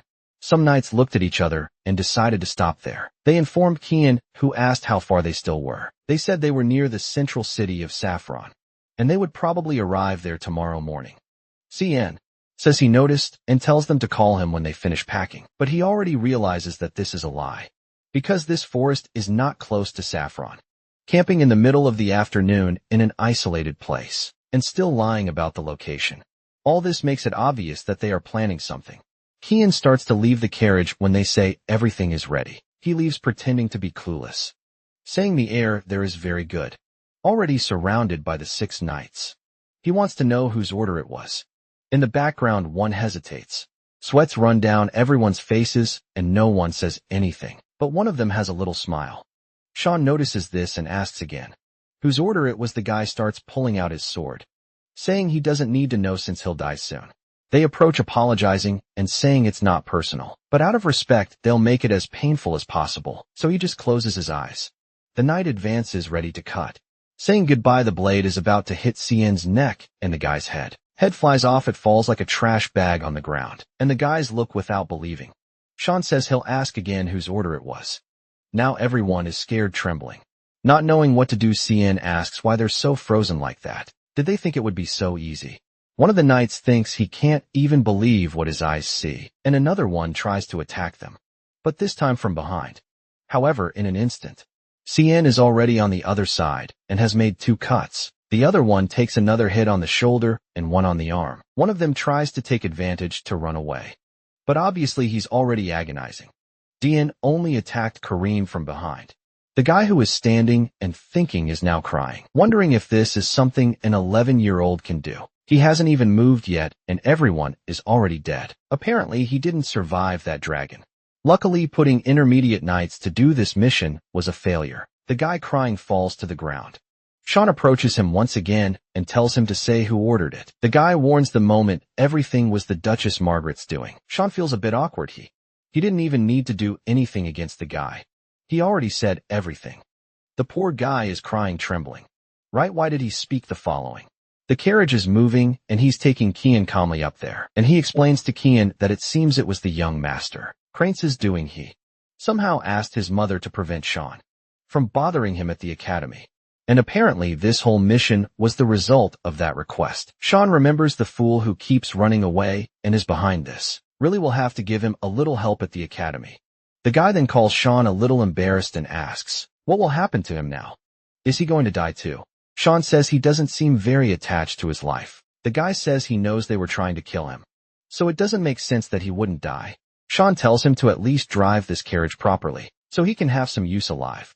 The guy understands what he meant and thanks Sean, who says, they seem to have arrived right in the central city of Saffron. A vase attacked on the ground. Margaret is asking how they found the 6 dead. Butler informs that this is the case and that the young master Cien arrived in the city of Saffron 10 days ago. Margaret angrily asks the butler said there wouldn't be any problem. So what happened? The butler apologizes, saying they underestimated the boy, and she says, it's impossible for a 10-year-old kid to have killed so many people. The butler says he probably had help from someone they didn't know, but it's all right. They just have to send an assassin to infiltrate the academy. She says enough. And if he finds out it was her doing and he mistreats Crans because of it. Already remembering that Cien asked if her son needed to graduate, biting her enough. She says, it's better not to do anything else before things get complicated. Also, no one can know about this incident, so it's best to eliminate all those affiliated with it. Special Spy listens to the whole conversation. It's been 10 days since Cien left Saffron. Brian has been playing his role as a servant all this time, and he knows that news of his survival must have reached the mansion. However, at this rate, he'll probably reach the academy without any problems. They'll have to start wondering if he'll have to get rid of Brian, who suddenly opens the little window with a smile. Saying they've arrived, Sean says, all right, you got it. That city brings memories to him. It can't be said they were good memories, but this academy changed him a lot.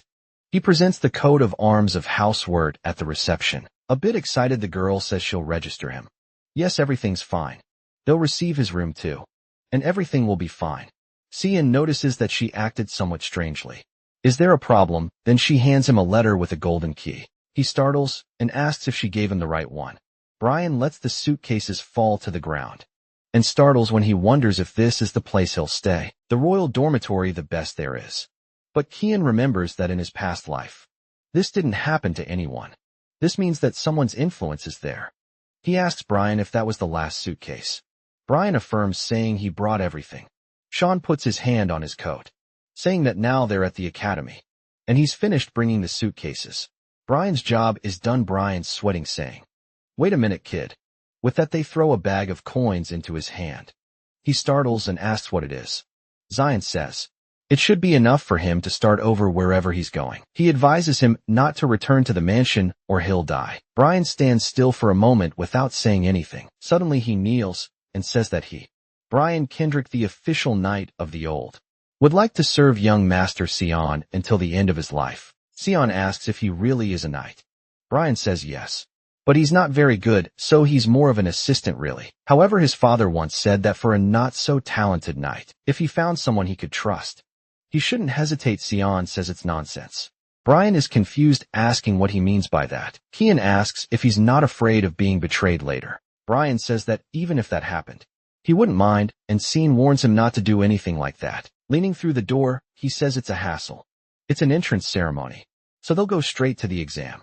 Brian, sweating a bit, says it's okay. The academy's dean and a girl talk about how there are many talented people. This year all the students are gathered in a room.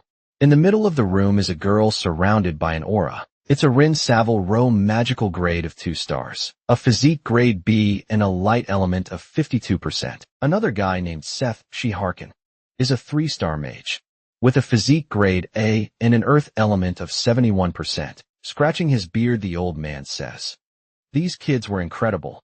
But this boy is invert magical grade 1 star and a physique grade S. Darkness element 92%. The academy instructor Sirica Negretti says that even the girl named Elise Wirt, who is considered the daughter of God, had a water element of 88%. The old man says it's interesting how the person everyone thought had an untouchable talent was surpassed by his brother. He is the chancellor of the academy, Kundal Queasel. However, Syricus says his element is darkness, and the director says that due to the nature of darkness, some people really don't manifest it and waste any talent. But he tells her that Kian received a royal dormitory. She says she heard about it from the other instructors, and he says it was an order from the emperor. It seems Kian saved Princess Erin, who was with him on the front line of some demon beasts. The emperor seems to have even been thinking about marriage. The 5th princess who was excluded from the throne line, and the Verdi family, which has always been the cradle of talented warriors. The instructor asks what she thinks will happen, and Serica replies that if this happens, it will accelerate the revolts happening in the empire, and maybe more blood will be shed. The director says for now, they can do nothing but observe whether this child will become a hero or a disaster. Walking down the hall, Scene is thinking about the 92% because in his last life it was 80%. Was it because of the blood of the demon beasts he drank? Walking down the hall, he sees someone. It was Krantz, who startles, saying Scene looks odd. The chubby one behind him asks if this is a boy who's been treating him like a slave. The chubby one looks at him and asks if it's true that he doesn't even know who his mother is. And Sean recognizes this boy as the son of a Marcus Popper Panaran. In his past life, he also stood by Krantz, tormenting him, so it's very good to have found them together like this. The chubby one tells Krantz to get out of the way. That boy there needs to be crushed. Krantz is sweating, saying it's better not to do that, and he takes a punch and is thrown against the wall, while Krantz is already screaming in despair.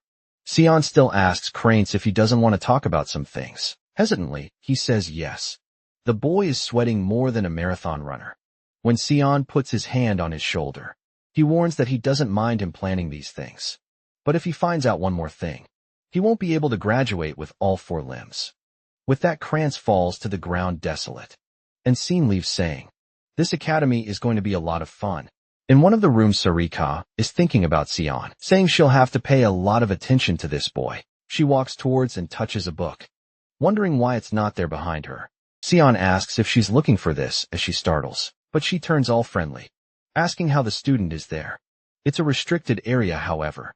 She thinks it's strange because she couldn't sense his presence. She approaches, asking if he's the boy called Sean. Isn't he? Can he return this book? It's research material. He says yes. Of course he'll give it back to her. But it seems like he hands her a sheet. When she thanks him, he immediately senses some aura coming. One of the books in the place starts flying, and he asks if she wasn't looking for that instructor, Sarika, or actually the current leader of the Miz Assassins. Obviously she wants to know how he found out. Sion remembers that in his past life, he thought of her as an ordinary instructor. He would ask how his life was in the academy, and he wouldn't say anything. He attended counseling sessions with her. When she talked about his growth potential, he thought he didn't care about that, because to him it seemed like a joke. But one day Sarika said she was interested in him. It was interesting to see someone with an 84% familiarity with darkness. But Cien replied that it's an element that doesn't always materialize. But Sarika told him that it's just that humanity still doesn't understand darkness properly. Unlike others, she believes his growth potential is infinite. That stirred CN's emotions.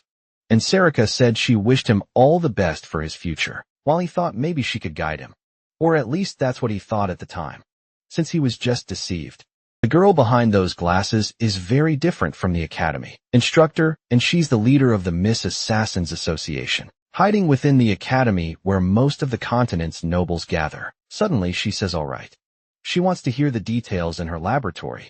So let's go. Kian startles. She seems calmer than he expected. Looking at the laboratory, he says it looks the same as always. He's about to have coffee when he says apparently she put poison. While he thinks it makes sense now why she was so calm, she says he doesn't need to worry. It's just enough to melt a few organs. But Scene is confident. After eating so many demonias with Emily's cooking, he can digest anything, so he asks for something stronger next time. And she says it's time for them to talk for real. And he wants to know how he knows her identity. Furthermore, he knows the exact location of the commands that are passed in the books. Nobody picks up at the academy. Does he want to reveal it to her before she finds out he's also part of the mist? Cien says he doesn't need to prove anything else to her. She stares at him saying, he's feeling too high and mighty, just because he's familiar with the element. Cien tells her that on the way here. Everyone was saying he should bring more than just a night, because a lot of nobles have been dying recently. When does she start the process? She gives a little smile saying, the purification process.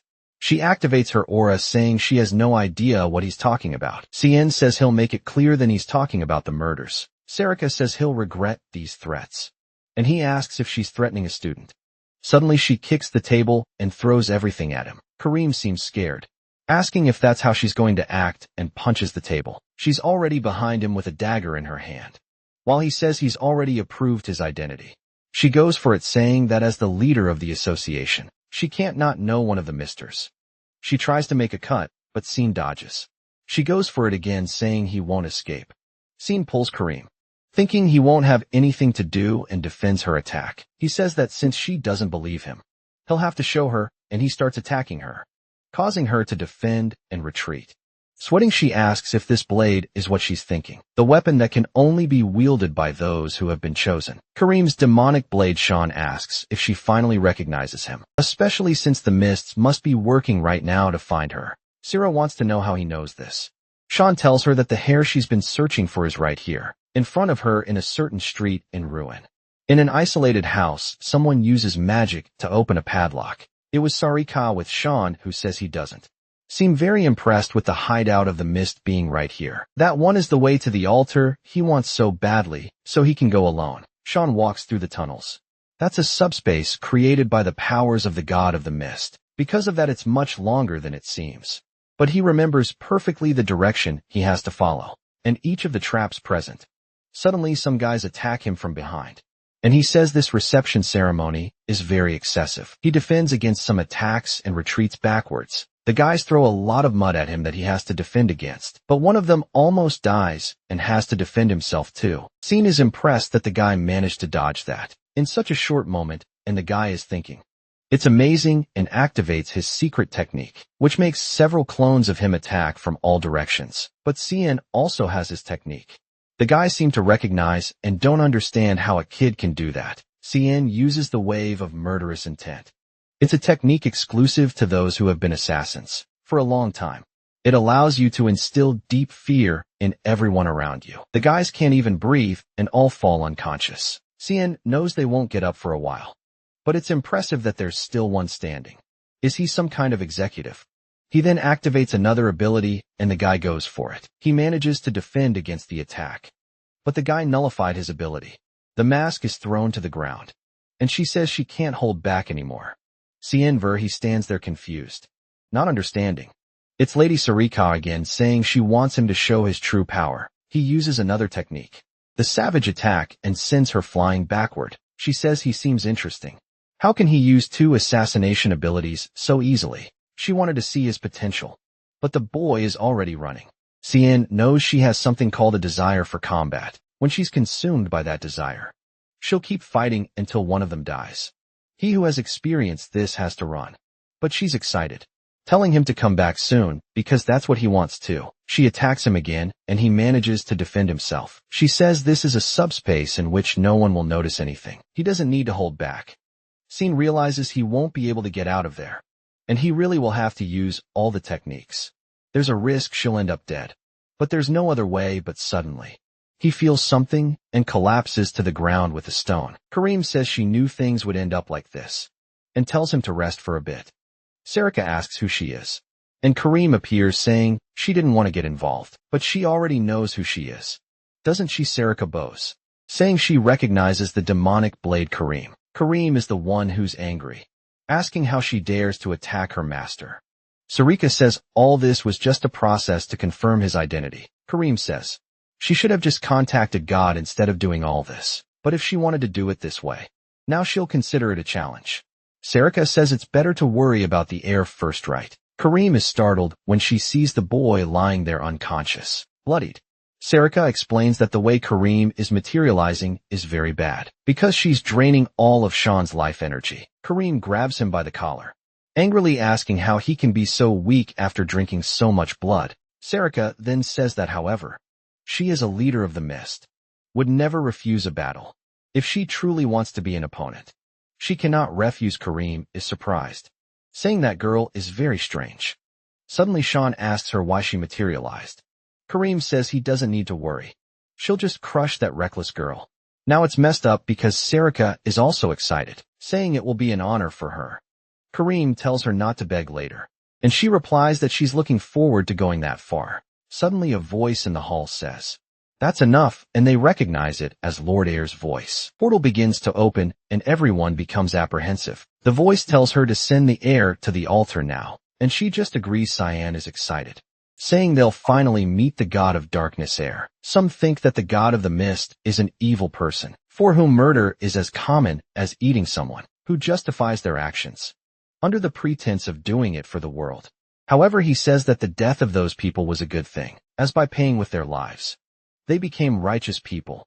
Most people thought this was insane logic, and that this god was an idiot, someone who had an interest in protecting those without power. Sean passes through the portal and finds himself face to face with a staircase. From the throne, the god asks if he knows who he is. Sean says it's obvious he's Air, the god of the black mist. The god asks if he is, and wants to know what right he has to consider himself as Air. Sean questions him, asking if he can't feel that the power of the mist is already present in him. The god says there are paths to becoming an Air. The first is by delivering the mist stone to the person, and the other is for the mist stone itself to find the Air. Since he doesn't know Sean, it must be the second case. He knows that the stone that was on the altar disappeared a year ago. The strange thing is that not only did he awaken the Chorin, but he also seems to be using it very well, and his eyes don't seem suitable for his age. With this, the god concludes that he belongs to a timeline he doesn't know. Kian is somewhat curious, and says he thought the god knew everything. The god says that if he was looking for an omnipotent being, he came to the wrong place. He was long disqualified from the status of god. Sean already kind of knew that. However, the god is now wondering why it's strangely too easy for him. Sean asks what he means by that, and the god explains he was sitting here quietly. Now the Air has appeared. Why did Sion do all his work for him? Moreover, he brought a rather unpleasant item. To think he would be dissatisfied with the demonic blade and try to take the power of the sacred spear for himself. Sion smiles, saying he has no interest in that. If this thing never sees the light of day, it will remain nothing but a piece of trash. The god begins to rise, saying he has some very strange habits. However, procedures have to be taken, and as the rules say, raising his arm, he says that now he will be the absolute creator, the Air who will succeed his power, and he asks if Sean wants that. He remembers that in his past life, at this moment he replied that he would live for his older brother. Obviously, it was foolishness, but at that time, they didn't seem to care much about his answer. When he was gone, the place fell apart, and he wondered if they didn't want something from him. And the god said, there are things more important than a foolish conviction. Now, Sean thinks that maybe he already knew everything that would happen. He approaches, saying he has no more interest or belief. The god is somewhat confused, and Sean says he will use his power in the most selfish way he can, all for himself. The god says that right and wrong are determined by oneself, and wants to know if he won't regret this decision. It's good for him to answer carefully or he'll kill him. Now Sean says he doesn't care about the results his actions will bring. He won't listen to orders and commands from anyone, as following his own path is the only thing he wants. The god says he seems to have something in mind and asks what it is, but Sean says he won't tell. The god says all he has to do is purify the names given to him, then the rest doesn't matter. However, he appears behind Kareem, and it's time to have a little chat with his daughter. He starts pulling her cheeks, saying she's changed a lot. Does she like her master so much? He's trying to give her kisses, saying he's very happy with his daughter's growth, while she's telling him to get out. The god is trying to give her all the love of the flesh, while she's calling for help from Cien, who's pretending not to see anything. Then he approaches to give her a kiss, and a pentagram appears. Magic starts to be conjured, and she wants to know what's happening. Suddenly, she takes on physical form. Looking at her hands, he doesn't understand what's happening. Why does she feel like she really has a body now? And Kian realizes he hasn't consumed any of his mana. Kareem wants to know what the hell he did. He says he didn't do anything. He just gave her a little bit of his power. She's shaking his face there. While our protag is thinking father and son are indeed identical. The next day in the dorms, Brian went to ask Sean what that was. He said it was nothing special. Don't think too much about it. Brian said it is young master. He doesn't think they can ignore this situation. Both staring at each other. Their sparking Kareem is questioning why Sarika came to visit the young master so early. This way everyone will be talking about a relationship between instructor and student. Sarika says it's nothing special. She just came to deliver a book to a very stupid boy. Angry Kareem says that as a leader, she should behave better, while Sarika wants to know why she's so eager to get involved in what others are doing. The protag is there like that, doesn't know what to do. Better not get involved. He leaves the room, saying he's going for a walk. The two are killing each other, and Brian is there sweating. Not knowing what to do, the city seems to be bustling, while Sean observes everything from a pillar. Finally, he manages to relax a bit. But suddenly he smells blood. Someone is thrown to the ground. He gets up there spitting blood, all twisted. Some guys there say they should try to do that thing there. It's very terrible, so it's gonna be fun. The blonde guy makes a mana ball in his hand, showing it to her. He tells her to take a look. He pulls her mouth and says he brought something delicious. A friend brings something delicious. She has to eat it, or horribly. He closes her mouth desperately, but suddenly someone tells him to stop. One of the students was about to hit a boy with an orb, when Aaron told him not to do that, and that it was shameful for a noble to act like that.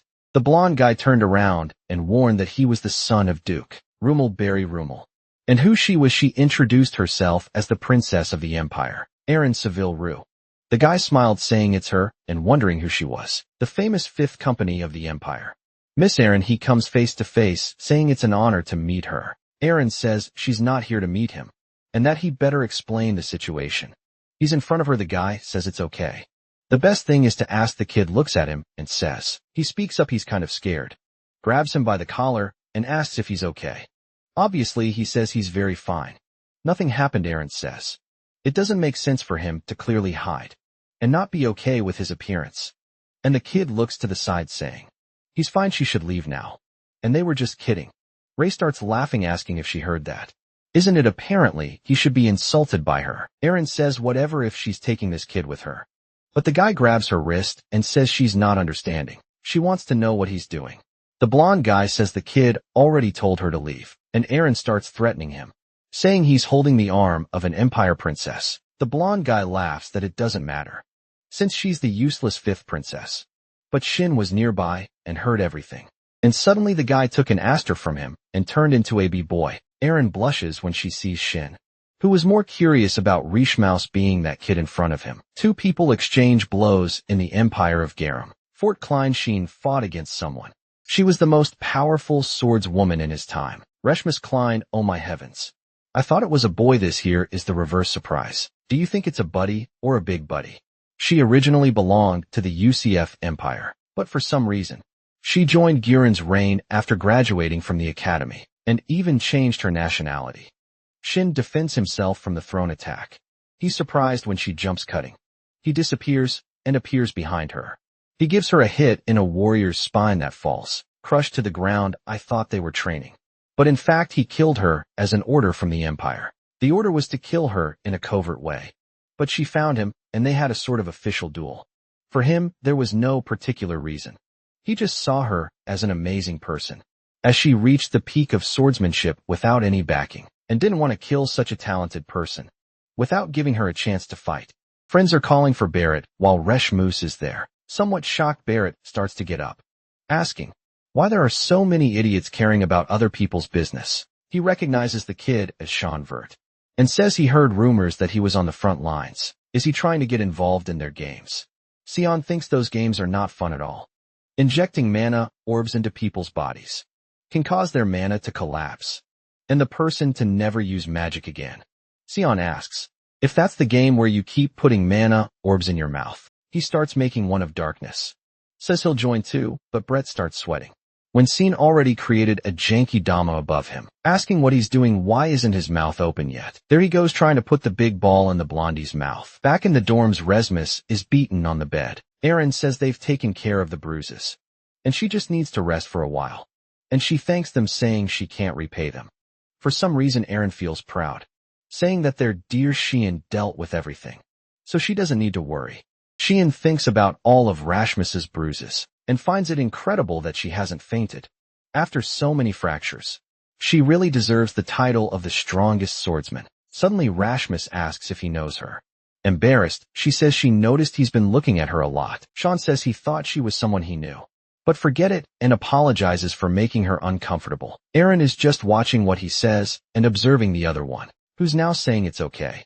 Then, a little embarrassed, suddenly she asks Rashmus where she's staying, and if those guys come to do harm to her again. He says she's in the common dorms, and Erin asks if she has any nobility. She says no. She only got in because of a special admission and instructor Valten. He had promised to help her when she was in the academy, but as soon as she arrived, he was expelled. Cheyenne then understands she lost the person who was supporting her, and says what she's been going through is minimal. Maybe soon she'll be kicked out of there. Erin gets a little sad about this situation, and CN tells Erin to accept her as an attendant, and this way she can even learn swordsmanship from the girl. Erin is shocked, asking, why are you calling the boy a girl? Dude, can't you see it's a boy? Kian says that person is a girl. Erin's world collapses at that moment. From the back, Reshmus apologizes, saying she didn't mean to deceive anyone. It's just that since she was young, she prefers to wear short hair, so people sometimes get confused. In the demon's work, it was the boy who was a girl.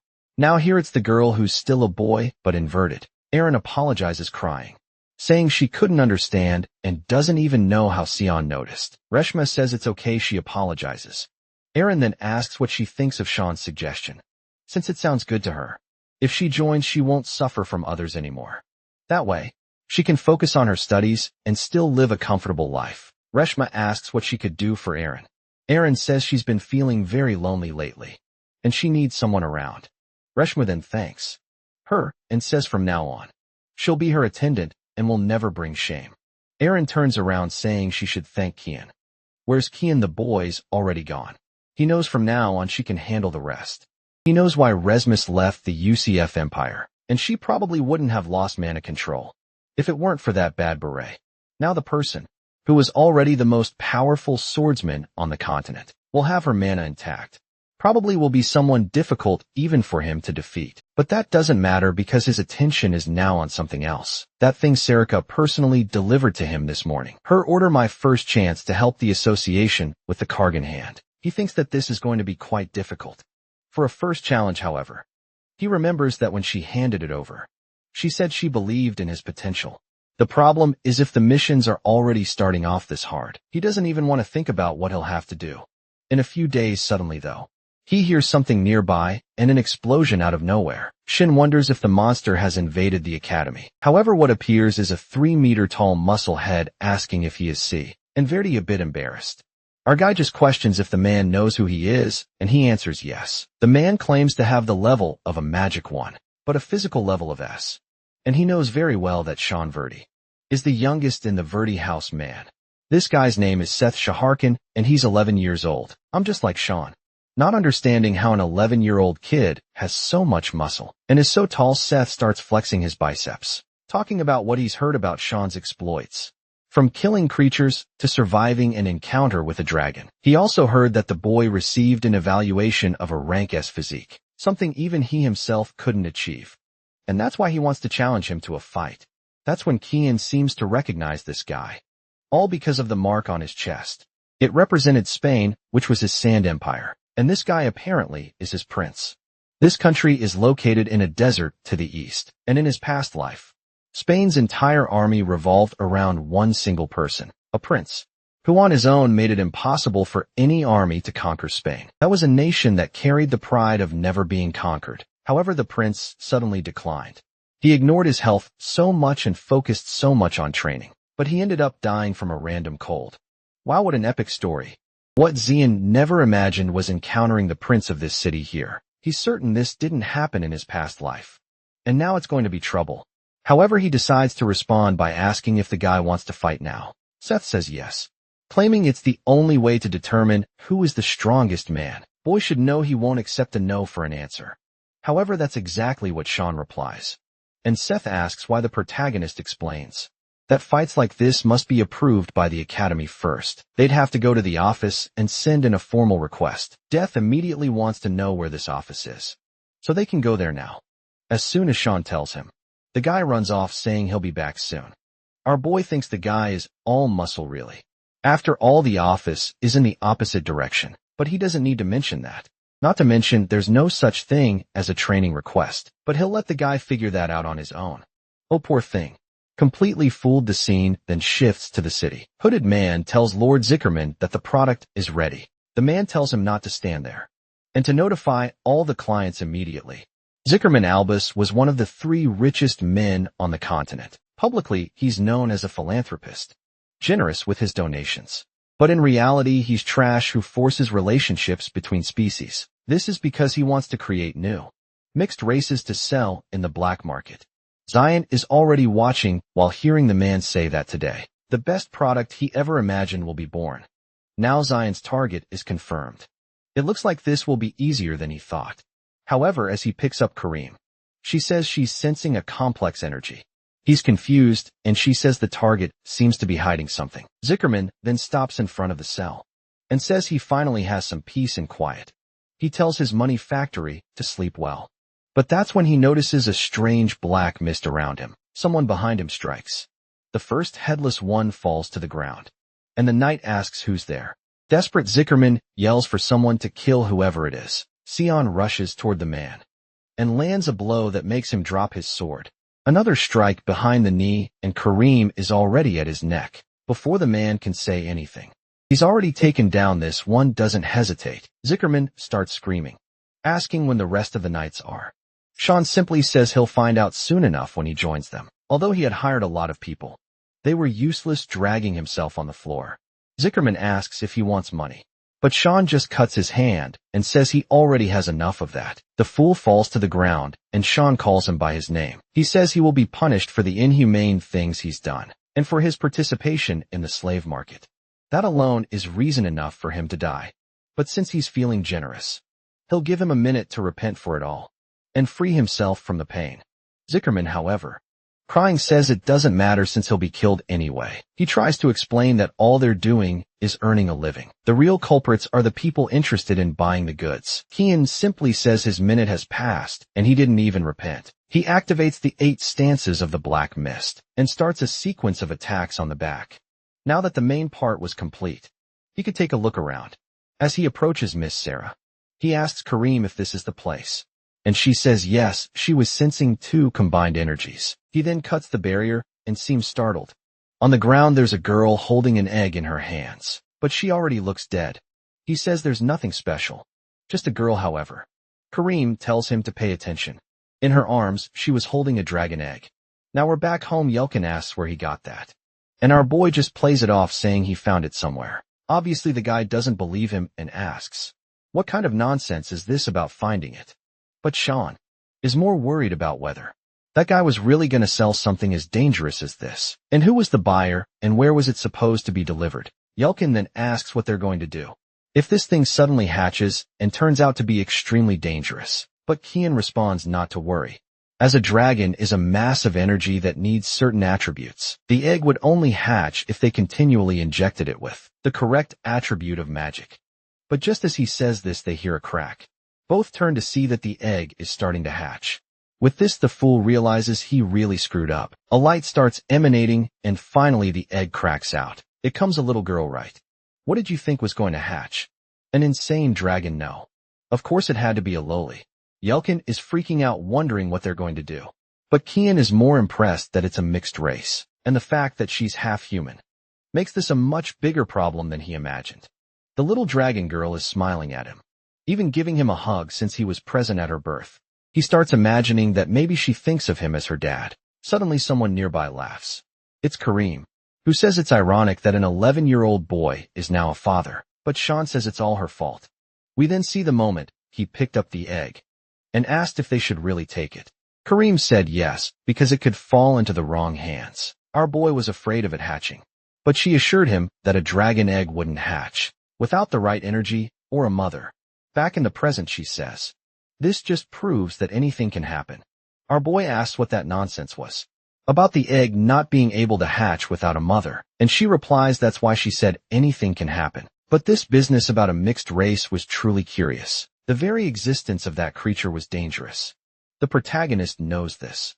And the worst part is this is going to be a massive headache. It was already a problem for a half-human, half-beast hybrid. Now a half-dragon made everything much harder. The world they lived in was far too dangerous for something like this to exist. If anyone at the academy found out about her existence, the chances of her being eliminated to prevent a threat were very high. Moreover, dragons were extremely proud of their race and pure blood. If they discovered the existence of this child, it would certainly come to eliminate her.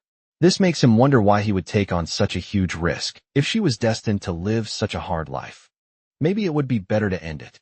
Kaylin smiles and says she agrees that maybe this is the best solution for the child. He places his hand on her neck, and Kaylin says that's the right path, as it would be a life of misery anyway. And Shauna keeps repeating to himself that it would be better to end her life right there. But she starts to open her eyes, and as soon as he touches her neck, she calls him Dada. Sean was staring at her as if he was going to kill her, but when he hesitates for a second, she snuggles up and says it's love. The poor guy realizes he's screwed as he notices how worn she is. He picks her up by her little arms and lifts her, saying that apparently now they'll have to figure out a solution for this. He tells Kareem they're going to take care of her, but Kareem isn't too thrilled about this. The scene then shifts back to the Verdi household. Castle Crane's mother is there wondering what she's going to do. She couldn't let that damn Sean roam free and be a danger to her son. That's when Eshel shows up and calls for his mother. He says that if something is bothering her, she just has to tell him, but she leaves, saying she's fine and nothing is troubling her. However, as soon as she closes the door, he tells Kaylin to report the information. The man says they found the bodies of some knights dead in the forest, and the only survivor went to the capital with Kian. He's certain that the person who ordered the attack was Duchess Margareth. Moreover, they lost contact with an agent at the academy, who had been passing information about Sion. Eshel says that apparently, the man hasn't learned anything from his brother. The fool is trembling, realizing the man is disappointed. He's certain Eshel isn't the kind of person to keep those who disappoint him around, afraid of being eliminated. He yells, saying he'll check it out himself. He swears he'll never let him down again. Eshel places a hand on the man and says, it's impressive how passionate Kaylin is about his work, and with that, he leaves, saying he's sure his brother is hiding something. Back at the academy, Sarika is rushing in. Our boy is there with Karam bottle feeding the dragon, asking what she's doing there. Sarika wants to know why there's a baby in the dormitory. The protagonist says it's a pretty long story. She interrupts him and says the explanation can wait, because they have important matters to resolve. She says it looks like our boy has been busy causing trouble. She then shows him that a duel between him and Seth has been approved, and she asked why he's not trying to keep a low profile and is doing something like this. Was the boy trying to attract as much attention as possible? Sean is confused that the guy actually submitted a formal document to create this duel. Karam asks what the problem is. It's just two 11-year-old kids playing around. However, our boy knows that Seth isn't just any 11-year-old and asks when the fight will take place. That's when he's told it's in 2 hours. And there he is, thinking that this was way too soon. Stith welcomes him, saying he's been waiting for this moment. However, our boy doesn't seem too excited. Seth says he wanted it free for all fight, but they only allow fencing and magic. and he asks if Shirhan by any chance will be using magic. As soon as our boy says no, Seth says he truly doesn't disappoint. He jumps in for a slash, saying he wants to see what Scene can do with the sword. The protagonist, however, seems calm.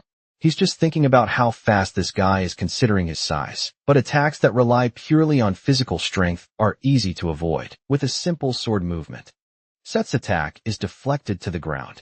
Sean starts to move, saying that an opponent like this is defeated with sophistication and precision. However, the prince says he won't give him any chances. The swords clash and Seth feels the pressure in his arm. Sheehan was able to use a good amount of his strength to counterattack. And how is he blocking such a big sword with just a rapier? Suddenly Seth is behind him and goes for a hit to the back of his neck. But out of nowhere, Sean sheathes his sword and grabs the fool by the legs. The poor guy is confused, wondering if this bastard has eyes on the back of his head. But when he's about to hit the ground, he manages to place his hand down and barely saves himself. He uses the momentum to almost land a kick on Sheehan. Seth is impressed that the guy found a counterattack. In that situation, the audience is wide-eyed, wondering if these two are even human.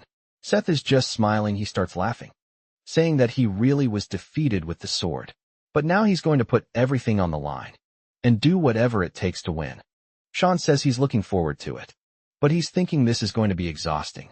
However, Seth insists, saying he hopes Shirhan will also come at him with everything he's got. His aura begins to expand, shattering the ground beneath him. He calls out Shin's name and says, "Now it's begun." A bearded man in the audience says they finally started using magic. Students competing in both fencing and magic show. They had a good spirit. Sarika, standing next to him, says it's clear Sheehan was the winner in fencing. They know Seth has an A-class physique, while Sion is S-class. The fencing match was determined from the start. However, physical aptitude is just a basic element when it comes to high-level magic. And as far as he knows, Seth has level 3 magic, a highest among freshmen. He wants to see how Cyan will respond to this. Sarika, however, is fuming, wondering why this bastard is drawing so much attention. Suddenly a hand starts emerging from the ground. It's Seth's death grip.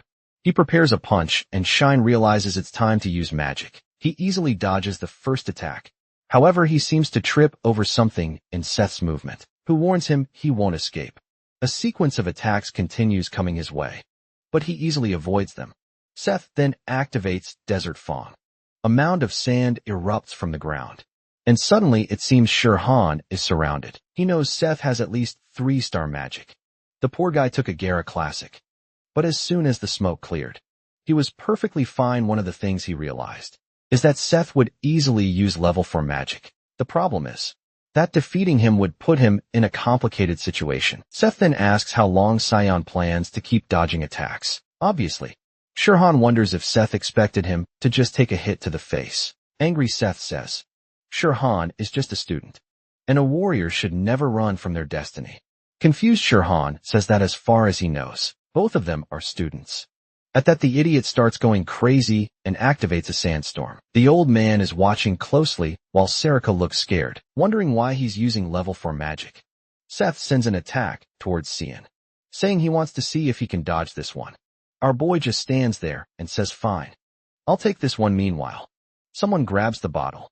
It's Yulkin, saying it's a good thing he has experience raising kids. He had a tough time taking care of all his younger siblings, but he never imagined that experience would save him. Now he then calls for the princess and says it's time to eat. But suddenly he's startled. The little girl seems to have grown quite a bit already. Back in the sand during Seth's attack, it was enclosed in a blue globe.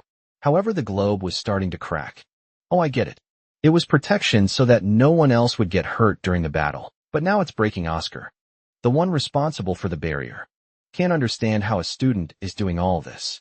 Sarika tells the chancellor that it's better to cancel the match. However, he says he wants to wait because he feels something is about to happen. She then activates the secret art of the Void Sphere. And of course, Sarika didn't want him to use something like that. Suddenly, Seth's sandstorm seems to be absorbed. The professor laughs, saying the boy is quite impressive. Meanwhile, Sarika wants to kill him for letting everyone see this. Seth's attack keeps getting absorbed, and the sphere continues to grow, until after a while Sam closes his hand.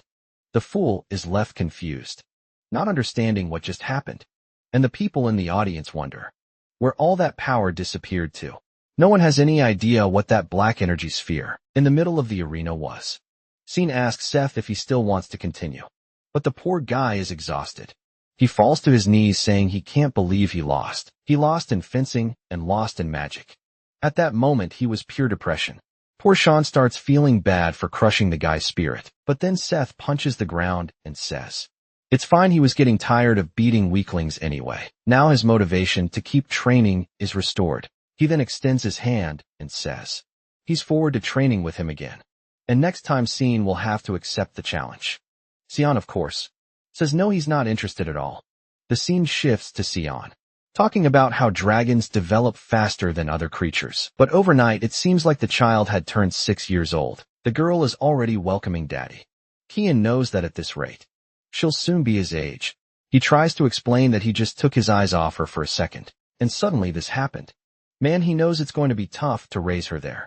Someone mentions that there will come a time when he won't be able to hide her anymore. It's Sarika who says she can help hide the magic sword. But a dragon like this is something completely different, especially since he keeps drawing attention to himself. Like today, Kareem is lying on the couch, peacefully sleeping, not wanting to deal with anything. They're just looking at the little dragon girl, saying she's growing terribly fast. How did she get this big while he was out fighting? Sarika then says she knew he was up to something. But bringing a creature like that home is completely different. Our boy tells her not to worry, because Jalkin said he'd take care of the girl. Besides, the place already has a barrier so she and Kareem wouldn't be detected. That's when Sarika hands him a letter and says, this will only be possible if he stops causing trouble. Our boy looks at it and says, it's a pretty bad reward for winning that match. But she just leaves the room, telling him to stop getting into trouble. It'd be terrible if he ended up angering a certain someone. Jokin then asks what it was, and our boy says it's a warning. They want to expel them for bad conduct. The little dragon girl says, that can't happen to daddy. Otherwise, everyone will end up begging on the streets. Sean is confused, wondering when this brat learned to say things like that. He pets her and says they don't need to worry for now. Jokin says it would be dangerous if he were forced to return home. Sean replies that they don't need to worry, because it was just a small competition. After all, he noticed that the letter came directly from the Chancellor, and not the administration. That means the guy wants to talk to him. I don't know if this was in the past, but I believe it was. The Chancellor asks if he really wants to join the Order of Light. Sean agrees, and the man says he doesn't think it suits him. Seeing the boy's face, he says he's sure Sean knows this. Sveig decides to give him some advice, and tells him to keep it. In his heart, he's certain that Sean would find no benefit in joining the Order of Light. His fate would be suffering, or something even worse. However, one thing is for sure. Joining that order wouldn't be worth it, because that's what life is like for a puppet. That was the conversation he had with the old man in his past life, when he was called there once. Which makes him wonder what curse the old man will throw at him this time. Jelkin then comments that the child might deserve to have a name. They can't keep calling her just little one. Sean just responds with Nana. Jelkin was about to tell him to think a bit more, but the girl says it's perfect. She likes the name Nana because it's the same backward and forward, and besides, now she's Nanver. She's spinning around Cyan, who wonders how she knows his last name. The scene then shifts to the Chancellor's office. He's thoughtful and impatient because of Cyan Verdid. He already knew the boy had great potential, but he saw him absorb a rank 4 magic attack all by himself. Someone with that much power is something to be feared. But the strangest part is that Kyan didn't even seem to be trying, which makes him wonder what this boy is truly capable of. Kyan knows that Campbell was the teacher of Emperor Dion, and Princess Diana. He's one of the few 9-star mages on this continent. And after Princess Diana's death, he decided to dedicate himself to cultivating new talents at the Royal Academy. What confuses Kyan is that he always saw this man as a pacifist. So why in his past life did he suddenly get involved in the Empire's throne affairs? He stops for a second and is sure of it. That guy was as treacherous as ever. Knocking on the wall, he notices it has a barrier. Not just a barrier, but a 9-star one. Even though he knew Cyan was coming, it seemed the man wanted to test him, and Cyan was ready to pass that test. Candle was smiling, curious to see how the boy would deal with a barrier. All right, fine, Cyan mutters as he crashes through the window. He lands in front of him and calls out to the Chancellor, introducing himself as Cyan Verdade. A first-year student, the old man notices that the boy did the obvious, but he has to admit defeat. He then asks if Cyan received the warning about the competition. Cyan says yes, he got the Chancellor's notice. But he became certain of some things as soon as he saw the barrier. That so-called warning was just an excuse to test him. Candle says that's correct and that his method was quite common, but undeniably effective with that aside. He says you won't resign the warning unless Cyan convinces him. Cyan then asks if he can pose a question. He inquires whether the old man values the Empire's prosperity or just family's honor more. Candle remains silent. He says it's a bold question, but neither is Cyan's concern. Cyan then asks if hypothetically, Emperor Dion and the third princess showed ambition for the throne, would Candle stand idly by and not support either side? The old man replies that such boldness is not only audacity, but also recklessness. Meanwhile, Cyan recalls that in his past life, this man told him he'd become a puppet. But at this moment Candle was no different. Cyan remembers that in his past life, the Chancellor played an important role in helping Prince Luenel ascend to the throne. A prince known for his violent nature and for killing all his siblings. The day the Chancellor questioned those deaths, he was imprisoned for treason. Now Candle slams his hand on the table and says, it doesn't make sense. He asked Cyan if he truly believes that the peace, built over the past 100 years, could crumble so easily. He thought the boy was talented, but apparently he's just an ignorant child. Taiyin ignores the insult and says that both Candle's daughter and the second princess have already died from illness. Furthermore, the third and fourth princes are forces that cannot be ignored. And Empress Cassandra's faction is beginning to hunger for power. They would stop at nothing to seize control of the empire. After all, the peace in this land is barely holding together. And when it all collapses, it will also mean the end of the academy. Candle is stunned that an 11-year-old knows the entire current political landscape. It had asked what Cyan's intention was in saying all this. Cyan says he's there to propose a deal that will help Candle. Peace for his family and peace for the academy. And all he asks in return is for Candle to remove the warning. The old man laughs, making Cyan feel like a fool. Candle summons a magic circle and asks what power Cyan plans to use to resolve this. He signals downward with his finger, saying Cyan will be crushed along with his arrogance. Chains of judgment then appear and pull Cyan upward. Cyan immediately realizes the Chancellor wants to test him again. Candle says that while Cyan may be powerful, escaping such a skill won't be easy. He remarks that the boy is getting too full of himself. However, Cyan asks for permission to show what he's capable of. At that moment, the old man is startled. Cyan activates an adaptation of the void sphere. The chains seem to be getting swallowed up. The old man is in disbelief that a level 1 skill is consuming his magic. The energy keeps being absorbed and the sphere continues to grow. Meanwhile, the old man wonders about the limits of this boy's potential. Finally, the attack dissipates along with the chains. Cyan asks if he's proven enough. Candle immediately agrees to remove the warning, but says he doubts that's all Cyan wants. Our boy says it is, because all he wants is for there to be no problems at the academy. The old man asks if he's sure, and Cyan says yes. The truth is, Cyan really doesn't want to see the academy collapse again. Meanwhile, in the city at sunset, someone mentions they've got a lot of sweets. But that's what happens when there's a child at home. It's Yelkin who's happy, just imagining Mana eating all of it. Suddenly he feels a chill. The place is eerily quiet and he assumes it's just his imagination. He slowly walks looking around, until he senses a presence in the shadows and demands it show itself. Someone steps out of the darkness and Yelkin is so startled. He drops the sweets. Mana thought he'd react, but the poor guy just disappeared. Cyan had promised the Chancellor that he'd attend all classes after leaving the meeting, but at this moment he's tired and bored. It's tedious to study things he learned over 30 years ago, since he doesn't have any missions to do. He considers going to train, but then someone appears behind him asking where he thinks he's going. It's Erin, who says the lesson isn't over yet. She unlies, saying he's just going to the bathroom, but she calls him a liar, because she knows that's not the direction to the bathroom.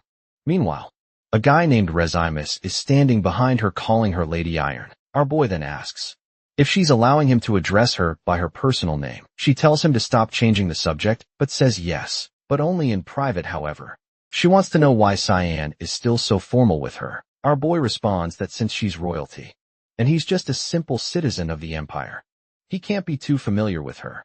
Someone then approaches in the middle of their discussion. He calls out to Aaron, and suddenly she looks startled. Shin glances to the side and sees a guy on the stairs saying, "It's been a long time since they've seen each other."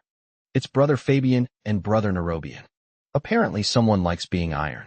Greets them, and they ask why she's surrounded by commoners, or if those people are her servants. Cyan knows these guys from House Nephilo always belittle the princess. Then they ask if he's the so-called boy Sanvert. Our boy simply says it's a pleasure to meet them, and introduces himself as the young mist of House Verdi. The guys reply that he doesn't need to introduce himself, because they saw the duel, and it was incredible. Surely he'd be invited to the next social gathering. They say they should talk more and shouldn't remain strangers. Cyan notices that Aaron is being completely ignored. The guys place their hands on his shoulder and tell him, this is an opportunity few people get. Aaron just stands there silent, until Narabian puts his hand on her shoulder and says that, obviously someone like her shouldn't get any ideas. The so-called princess should know her place. As the guys leave, Rezimus asks if they really are princes. Aaron confirms they are and remarks, as the saying goes, blood is thicker than water. But Zion says, he doesn't think that's what's happening in this situation. To them it's clear she's worse than a stranger. Water or blood are insignificant when it comes to power. That's he needs to understand. The fact that they act so coldly toward her shows that they have some fear or apprehension. He tells her not to be shaken by it. But the poor girl is already blushing. Our boy leaves while she stands there, blushing from his words of encouragement. Back at home, Manhwa is messing up the bed, but Zion finds it odd that neither Kareem nor Yelkin is around. Kareem then appears, asking if he doesn't see that the little girl is sleeping. Then she asks what he wants from her. Our boy tells her to find Yelkin. She looks confused and asks if he thinks she's some kind of dog, to go hunting for him, but suddenly she starts sniffing the air. She says she smells blood in a nearby alley. Yelkin is thrown to the ground. The attackers laugh, and a blond man says he should have responded as soon as they called him. Now things had gotten complicated. It's ironic that the boy only had one night, and he was so bad at his job. The man then announces that it's time to cut Yelkin into pieces and deliver him as a gift to their master. He could thank his boss later. This was the price he would pay for messing with Barrett Rummel. However, from the ground, Yelkin simply says all right. The guy is confused and asks what he means, even while battered Yelkin tells them to just get it over with. Barrett then tells everyone that apparently Yelkin has lost his mind. It's time to finish this by killing him. But suddenly from above the alley, someone asks what they're doing. Man, if it's who I think it is, I guess you're all headed to your next life. It's him and Shin with Kareem at hand, saying that apparently this was Rummel's doing. From the ground, Yelkin sees it's our boy, and upon seeing this state of his friend, Cyan says, looks like they beat up my poor boy. Barrett, however, seems excited that Cyan showed up on his own. This was exactly what he had planned. Shin simply replies that he's looking forward to seeing what Brett will do. He charges at the men, activating the 8th stance of the violent barrage. It's a tap to one guy's neck, a flick to another's forehead. Everyone in the alley starts getting thrown around. Barrett can't believe that all the men he hired couldn't beat this kid. What kind of monster is this? He wonders. He starts cursing Kian Wirt and says he'll kill him, but Mk40 can use his spell. He takes a knee to the stomach and is thrown far away. Poor guy hits the wall, and Kian says Brett hasn't changed one bit. He asks if tormenting the weak is really so fun for him. Brett, however, says what he does in his free time is none of Kian's business, and he asks, what are you going to do? Kill me? Cyan remembers that in his past life, this guy, the eldest son of House Rummel, became the strongest figure in the kingdom of Garan. He was an infamous figure who beat his own servants to death and burned small animals just for entertainment, until one day his madness crossed the line. He mercilessly killed a classmate and claimed he was just practicing magic. This exposed him, and the Purge Squad gave Cyan a mission to eliminate him. But that day, Cyan would never forget what he saw upon arriving at that mansion. In the man's basement was a pile of servant corpses. Naturally, Cyan tortured him to give him a painful death, but even while suffering, the man kept smiling and telling Cyan to just end it. That was because he was already bored with his own games now. Zion realizes that killing that guy in the past wasn't a punishment for a monster like him after all. He had already done everything he wanted. It was an entirely inadequate price, considering the lives he had affected with this. Cyan grabs Barrett by the mouth and summons a mana orb. Barrett asks what he's doing, and mourns that Cyan won't get away with this. because he's the future of the kingdom of Garen. But Cyan just grabs Barrett by the throat and says, he sure loves to talk a lot. He mourns that Barrett's biggest mistake wasn't insulting him. He could say whatever he wanted behind his back. But what he should never have done was hurt one of Cyan's servants. Barrett starts writhing in pain on the ground. A strange purple aura begins emanating from him, and someone is observing everything from above. Oh, it's Axel's informant, who says he urgently needs to report this. Surely this would interfere with his plans. But then Sarika places a knife to his neck and says she found the one tailing her boy. Our boy approaches Yelkin, who apologizes, saying he brought shame to his lord seeing him beaten up. Cyan thinks it's pitiful to see the poor guy in such a state. He then asks why Yelkin, as his servant, involved himself in a fight he knew he couldn't win. Was that his idea of loyalty? Cyan says he understands what Yelkin wanted to achieve, but the best choice in this case was to flee.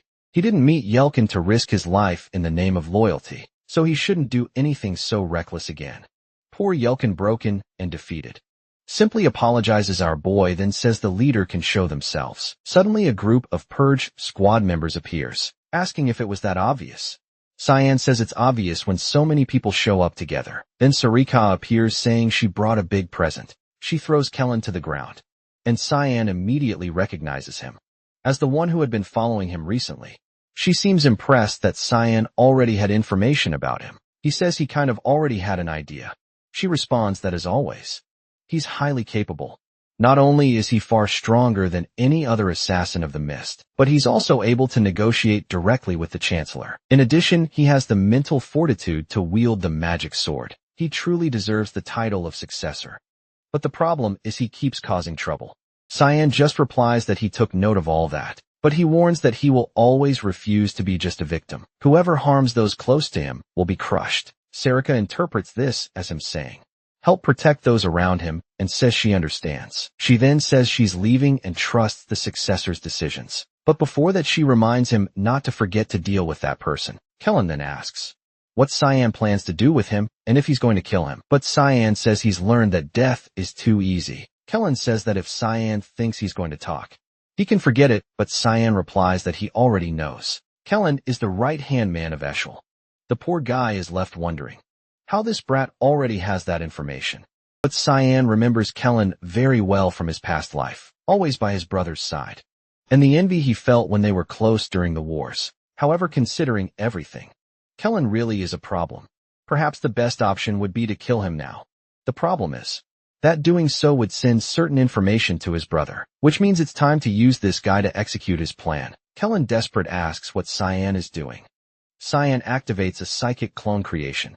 A cloud of mist begins to pour into Kellen's mouth and eyes. The scene then changes completely to a castle. A man rushes in and attacking Eren. She manages to parry and says he'll have to do better than that. But the man appears behind her and places a sword at her neck, announcing his victory. Eren tells him to stop calling her Your Highness, and admits she really can't beat him. He apologizes to Your Highness, and she tells him to learn to just say Eren. But then they hear a heavy strike nearby, and Eren says someone is training hard. It's Yelkin taking a punch to the stomach, a kick to the back of the knee, and being thrown far away. Cyan is impressed that considering he's just a regular worker, Yelkin can take quite a beating. Moreover, he has good stamina, so maybe in the future he could be useful. Cyan asks if Yelkin is okay and spitting blood. He says he's perfectly fine. Cyan knows the training has to be tough, because at any moment he could be attacked, like what happened with Brett. Yelkin then comments on Kellen and asks if he won't cause any problems, to which Cyan says there's nothing to worry about because now Kellen is on their side. The scene then shifts back to the moment when Cyan absorbed that energy. Kelkin was right there, watching everything as the body fell to the ground. Tion thought to himself that it was exhausting, since he hadn't done that in a long time. The Shadow Psyche is a level 9 dark attribute. It creates a new shadow personality in the target, allowing him to control them. Even his past life, he only used it once. He then asks Kelkin to introduce himself. Kellen replies that he's guardian of the Knight of Elias. He had received orders to come to this city and observe Lord Cyan. Cheyenne is pleased with how obedient Kellen is, and asks who his master is. Kellen says he originally served Lord Eshel, but now he wishes to serve Lord Cyan. Our boy says that's fine. Kellen's first mission is to return to Eshel, and report everything Kyan instructs. Kellen agrees and says he will obey the commands. Kellen looks motivated, and Kyan finds it terrifying how well that spell worked. Aaron then shows up and asks if he's training with a knight. Our boy humbly replies that yes, he is, but honestly, he could have just said he's there to play cards. She then says she's been practicing fencing with Rezimus ever since. What happened recently? Shane remembers what she's referring to. Everyone found out that Barrett Rumel was found beaten up in front of the infirmary. But the worst part wasn't that he couldn't talk about what happened. It was that he could no longer use magic. What Cyan finds strange is Rezimus's reaction. He thought Rezimus would be happy about what happened. Suddenly Nana comes flying through the sky yelling for our boy. Or rather, she's literally flying. Both of them look up and Cyan asks, "What's going on?" considering he left Kareem in charge. Of course the lazy one was sleeping. Wasn't she? Aaron grabs Nana, wanting to know where this crazy kid came from. Meanwhile, Nana keeps shouting that she found her dad. Aaron is confused by this whole dad thing, but Nana is clearly pointing at Cyan. Now the girl is stunned, wanting to know since when and with whom this happened, while Cyan the fool has no idea how he's going to explain himself. Sometime passes, and he's already explained everything. Aaron feels relieved to discover that she's not his biological daughter. Still, she didn't expect the boy to have such a soft side. On the other hand, Yokan is worried, because they'd be expelled from the academy if this was discovered. But Aaron tells him not to worry. She would never tell anyone. Cyan is impressed by her promise. "Men, you should have made her promise before explaining everything, right?" Aaron looks up and reassures him, saying not to worry after all. It's not like she has any other friends besides them. Way to ruin the positive vibe. Aaron Cyan asks why she made the promise, and she says it's because she feels sorry for the girl. Someone who is neither dragon nor human wouldn't be accepted anywhere. She was lucky enough to find him. But with that said, Aaron declares that she'll have to visit his dorm a few times. Not to see him, of course. She wants to visit Nana. Cyan says he's fine with that, but it all has to be kept completely secret. The fool Aaron lies awake thinking this is a secret just between the two of them. Actually, it's a secret between 5 of them. But okay with that. She leaves, and Rezima waves goodbye. But as Aaron looks back, she feels something strange. She's all giddy, realizing she seems to have gotten closer to Cyan. Back at home, though, Cyan still gets scolded by Kareem. She tells him to just spill everything to her, including that he has a magic sword. Cyan tells her to shut up, pointing out that all this happened because she was sleeping. Dilton suggests they should take Nana out more often. Maybe she ran off because she's been cooped up for too long. Cyan says it might not be a bad idea. Then we see 2 people flying with wings. A white-haired man notices something strange and stops midair. The one who's beside him asks what's wrong, addressing him as Lord Lucien. He replies that he smells weakness. He asks where they are, and she says they haven't reached Ruin yet. But her close Lucian realizes they're near the ruined academy. He says they'll have to delay their return, because he senses the presence of something that isn't meant to exist. Meanwhile, in an open area near Ruin, Dilkin is warning Nana not to wander too far because it's dangerous. Cyan thinks this was a good idea, since she's enjoying herself and are far from Ruin. Here his secret is safe enough, and she can get some fresh air. Kareem teases him, saying he seems to be enjoying playing house, suggesting they make the princess the mother. But suddenly they all feel a chill. Kareem warns immediately that something is approaching. Lucian says that's abominable. Dilton shouts for Nana to be careful, barely saving her from a laser. Cyan sees that the 2 are safe and tells everyone to stay behind him. The 2 descend from the sky, and they wonder what they're doing there. Dragons, superior beings, and 2 of them at that. Lucian then says he now knows where the stench is coming from. The existence of that thing is revolting. The red-haired dragon Catalina asks how such an abomination came to be. She questions if Tyan is the owner of this mixed race, and how he also possesses a magic sword. Kareem is furious at being treated like a mere object, but Catalina tells her to be quiet since she's just a human's toy now. Hermia, however, retorts, asking if Catalina is looking to die, as Hermia prepares to attack. Lucien stops her. He explains that he has no interest in this fight, as they dislike fighting inferior creatures. However, they must take a mixed-breed girl with them. Half-human, half-dragon. Existence would surely make for valuable studies. They say that if they hand her over, everyone's lives will be spared. But Cyan tells them all to shut up. Lucien can't believe the audacity of the boy. Cyan repeats, telling the winged crocodile to keep quiet. Obviously, Lucien loses his temper. He nearly fires a laser at Kyan. But Dilkin calls out to him, telling him not to worry and to stay behind him. However, it's undeniable that the technique Lucian used was terrifying. Lucian says that's why dealing with inferior creatures is so annoying. Cyan activates the 9th stance of the Black Mist, manifesting the magic sword. Every time I mess up pronouncing these massive spell names. But there he is, our boy, looking like a burnt matchstick, ready to face them. Both dragons recognize that as the power of the exiled. Lucian remarks that the day is full of surprises, but in the end Boy is nothing more than an inferior creature. But before he can finish the thought, Cyan is at his side, leaving Lucian startled, not knowing when Cyan appeared. He takes a flurry of stabs and is thrown back. Lucian says the boy is a reckless human and charges at him with a slash. He extends his hand, activating a shockwave. A magic circle forms above Cyan, and he takes the attack head-on. But Cyan activates one of the smoke techniques, reappearing behind Lucian. He conjures another storm of blades, forcing Catalina to step in for defense. Lucian tells her not to interfere, saying this fight isn't hers. But she simply reassures him, saying he has nothing to worry about. There's no way she could lose. The flame barrier she's using has been refined for over 1,000 years, so it's impossible for a human who doesn't even live 100 years to break through until Cyan activates the 8 petals. Are we back at Manhwa? He delivers 8 slashes to the barrier, shattering it completely. Catalina is left wondering how that's possible. Before she can recover, Cyan delivers a clean slash through her. Did she disintegrate? Did she actually die, man? Is Cyan pissed off? Lucian, confused, asks what Cyan is.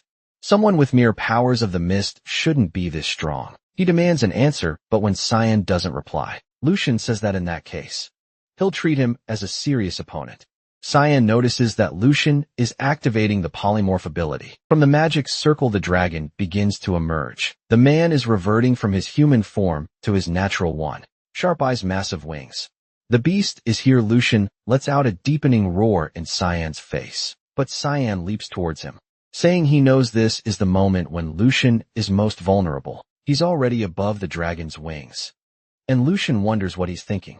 Noticing Cyan's position, Lucian realizes the boy knows about the vulnerabilities of the polymorph ability. Cyan strikes directly in the middle of Lucian's forehead. Lucian calls him reckless, but is already thinking about escaping. But Cyan smirks and says it's too late. He activates the technique Giant Tree Root directly into Lucian's head. A wave of black energy spreads through the dragon's body. Lucian rides in the sky, and sometime later, we see Yolkin calling out to Cyan. Yolkin looks horrified and covers Nana's eyes. What's this? Cyan has already cut up the dragon and is roasting its meat. He says dragon meat is precious, and Nana exclaims that she wants some. Meanwhile, Cyan's brother hears about Cyan working with a mysterious group. Kellen explains that the agents they sent were killed by this unknown force. Ashel asks if that's everything, and Kellen confirms that Echo finds it odd. When this guy left, he was filled with anxiety and fear, but now he seems calm and collected, like a completely different person. Echo simply says he understands, but has one more question to ask. When Echo stares at him, Kellen realizes Ethel has caught on to something. Suddenly, Kellen places his hand on his chest and says, "May the grace of Lumendil be with me." Echo smiles and thanks him for the response. He tells Kellen not to worry too much, but advises him to be cautious. Kellen, however, knows there's no turning back now, and that Echo is starting to suspect him. At the very least, he needs to ensure he doesn't become a problem for Cyan. As he leaves the room, Kellen runs into a maid. He remembers that she was the girl who took care of Cyan. He asks what she's doing there, and Echo replies that he invited her. He asks if her name is Emily, and she confirms it. Then Ethel says he wanted to ask her for a little favor. Girl, you better run while you still can. Meanwhile, at the dragon's base, someone asks if it's true that Lucian and Catalina disappeared. Another confirms that their energy vanished, and now there's a gap in their ranks. But it's strange for the energy of an 8-star dragon to vanish like that. Judging by their empty stones, it's clear they were likely defeated. However, upon flying over the area, all they found were remnants of a battle. One of them asks how it's possible for someone to kill those two and leave no trace of magic. The green crystal says it's only possible if the killer has the dark attribute, but as far as he knows, There's only one person in Candle strong enough to kill those two. However, that person doesn't possess the dark attribute. This means there's someone powerful out there they know nothing about. The man says, the only person at the Royal Academy with the dark attribute is a boy named Sanvert. Moreover, there are rumors that he encountered a dark dragon at the front lines and survived. If that's true, he might also be involved in the disappearance of the two dragons. The green crystal says this is a strange coincidence and advises keeping an eye on him. He instructs someone named Luna Rain River to send his granddaughter. It's fascinating to see this conversation among the crystals and still have no idea who's who. Meanwhile, back at the royal dormitory, Erin, of course, wastes no time visiting our boy and even brings a cake. She says it's a gift for Nana, who's thrilled, but man, she didn't just bring a cake. She brought an entire cart full of presents. Sitting at the table, Sam thinks that at least for now, they're getting along well and things are calm. But if dragons can truly detect Nana, it's only a matter of time before they attack again. However, he won't allow anyone close to him to be harmed in this life. He has decided to live for himself and, of course, to take down Ethel and all his plans. Suddenly, Erin looks over her shoulder and asks why he has such a big smile on his face. Wondering what's making him so happy, he responds that he just had a great idea. A scene shifts to the garden of House Verde.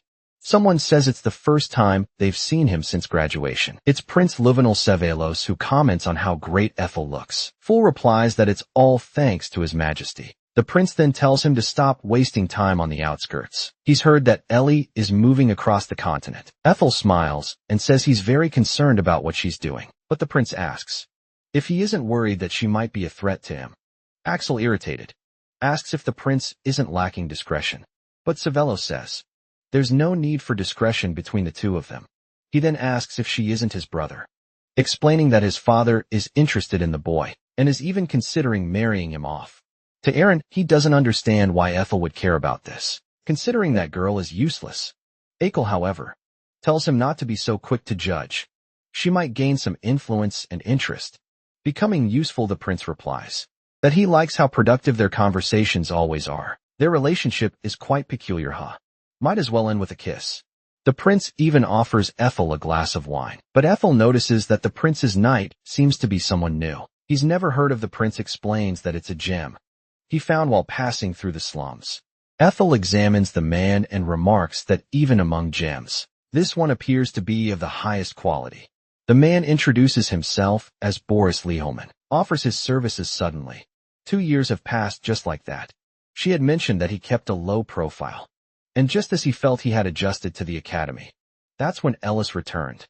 In another part of the castle, someone knocks on a door. Ellis had come to visit Candle, who remarks that it's been a long time since they last saw each other. He asks if she enjoyed her trip. She says yes, mentioning that she visited the city of Perina. The Chancellor comments that it's a place where humans aren't very welcome. She explains that it took her an entire year just to start adjusting. However, she wanted to understand the harmony that we spoke about. He always said that wherever she went, prosperity would follow. That's why she's careful about where she belongs. Candle doesn't fully understand her point, but apparently he gets the gist. As he says, she seems to have reached some conclusion. She confirms this, stating that she wants to join the Order of Light. The Chancellor remarks that she seems intent on preserving the family name. She replies that it's a burden someone has to bear. She's concerned about her younger siblings, especially Sion, who she describes as extremely shy. The old man burst into laughter, leaving her confused. He comments that the idea of Sion being shy is quite amusing. That's when the boy himself appears, saying it's very insensitive of their dear Chancellor. They look back and see our boy. I thought he might show up looking older, but nope, he just got taller. He looks like he's holding in a fart, but says he missed his sister walking outside. She remarks that he's changed a lot since the last time they saw each other. He's already as tall as her and will soon surpass her height. He jokes, saying she must have gotten shorter, but she tells him to stop making up lies. It was July 2nd, 1988, a date he would always remember, because it was the last time he saw Lisa alive. What's going to happen, man? She mentions that the semester has ended and asks if he'll visit home. He replies that without her there, there's no one to welcome him. She seems confused. and asks if that's why he hasn't gone back in 2 years. He knows the real reason is Ixchel's presence, and, of course, the Duchess who wants to kill him at any moment. The worst part is that their father does nothing to stop it. Going home would basically be suicide. Stop lying, kid. You killed 2 dragons and are afraid of a Duchess. But okay, I believe the Ixchel part at least. Then asks if he gets along with Kranz. He replies that it's impossible. She asks why, and he says it's obvious because of the way Kranz always treated him, always trying to take his life. Apparently Elise had no idea about any of this. Yelkin steps forward and confirms the information. Shane explains that Yelkin is his guardian. Poor Elise just now realizes this, thinking he was just some random lunatic, following them around because he was so weak. Sometime later she finally understands what happened. She mentions that while all this was going on, she was in Purina completely unaware. Shane tells her not to worry, as the problem was created by the Duchess and Cranes. They are the true villains. But Elise's expression changes. He asks her what's wrong, and she suddenly snaps out of it. Shane then asks Elise if she's told anyone else about this, and she says it's all in the past. Kranz never showed any remorse. Suddenly Elise pulls him into a hug. She cries, saying he doesn't have to carry such a heavy burden alone. Whenever he needs, he can count on her. Shane says that from now on he will protect her. But suddenly she says she can't stay any longer, because something has come up and she needs to handle it. However, she tells him to take care of himself while she's away. At this moment, Yelkin feels something strange. Elise gives him a tight hug, thanking him for taking care of her brother. Yelkin was about to protest, saying he doesn't take care of his troublemaker. But Shane quickly tells him to stay quiet. Some time passes, and it seems like Elise is leaving, even though Shane is smiling.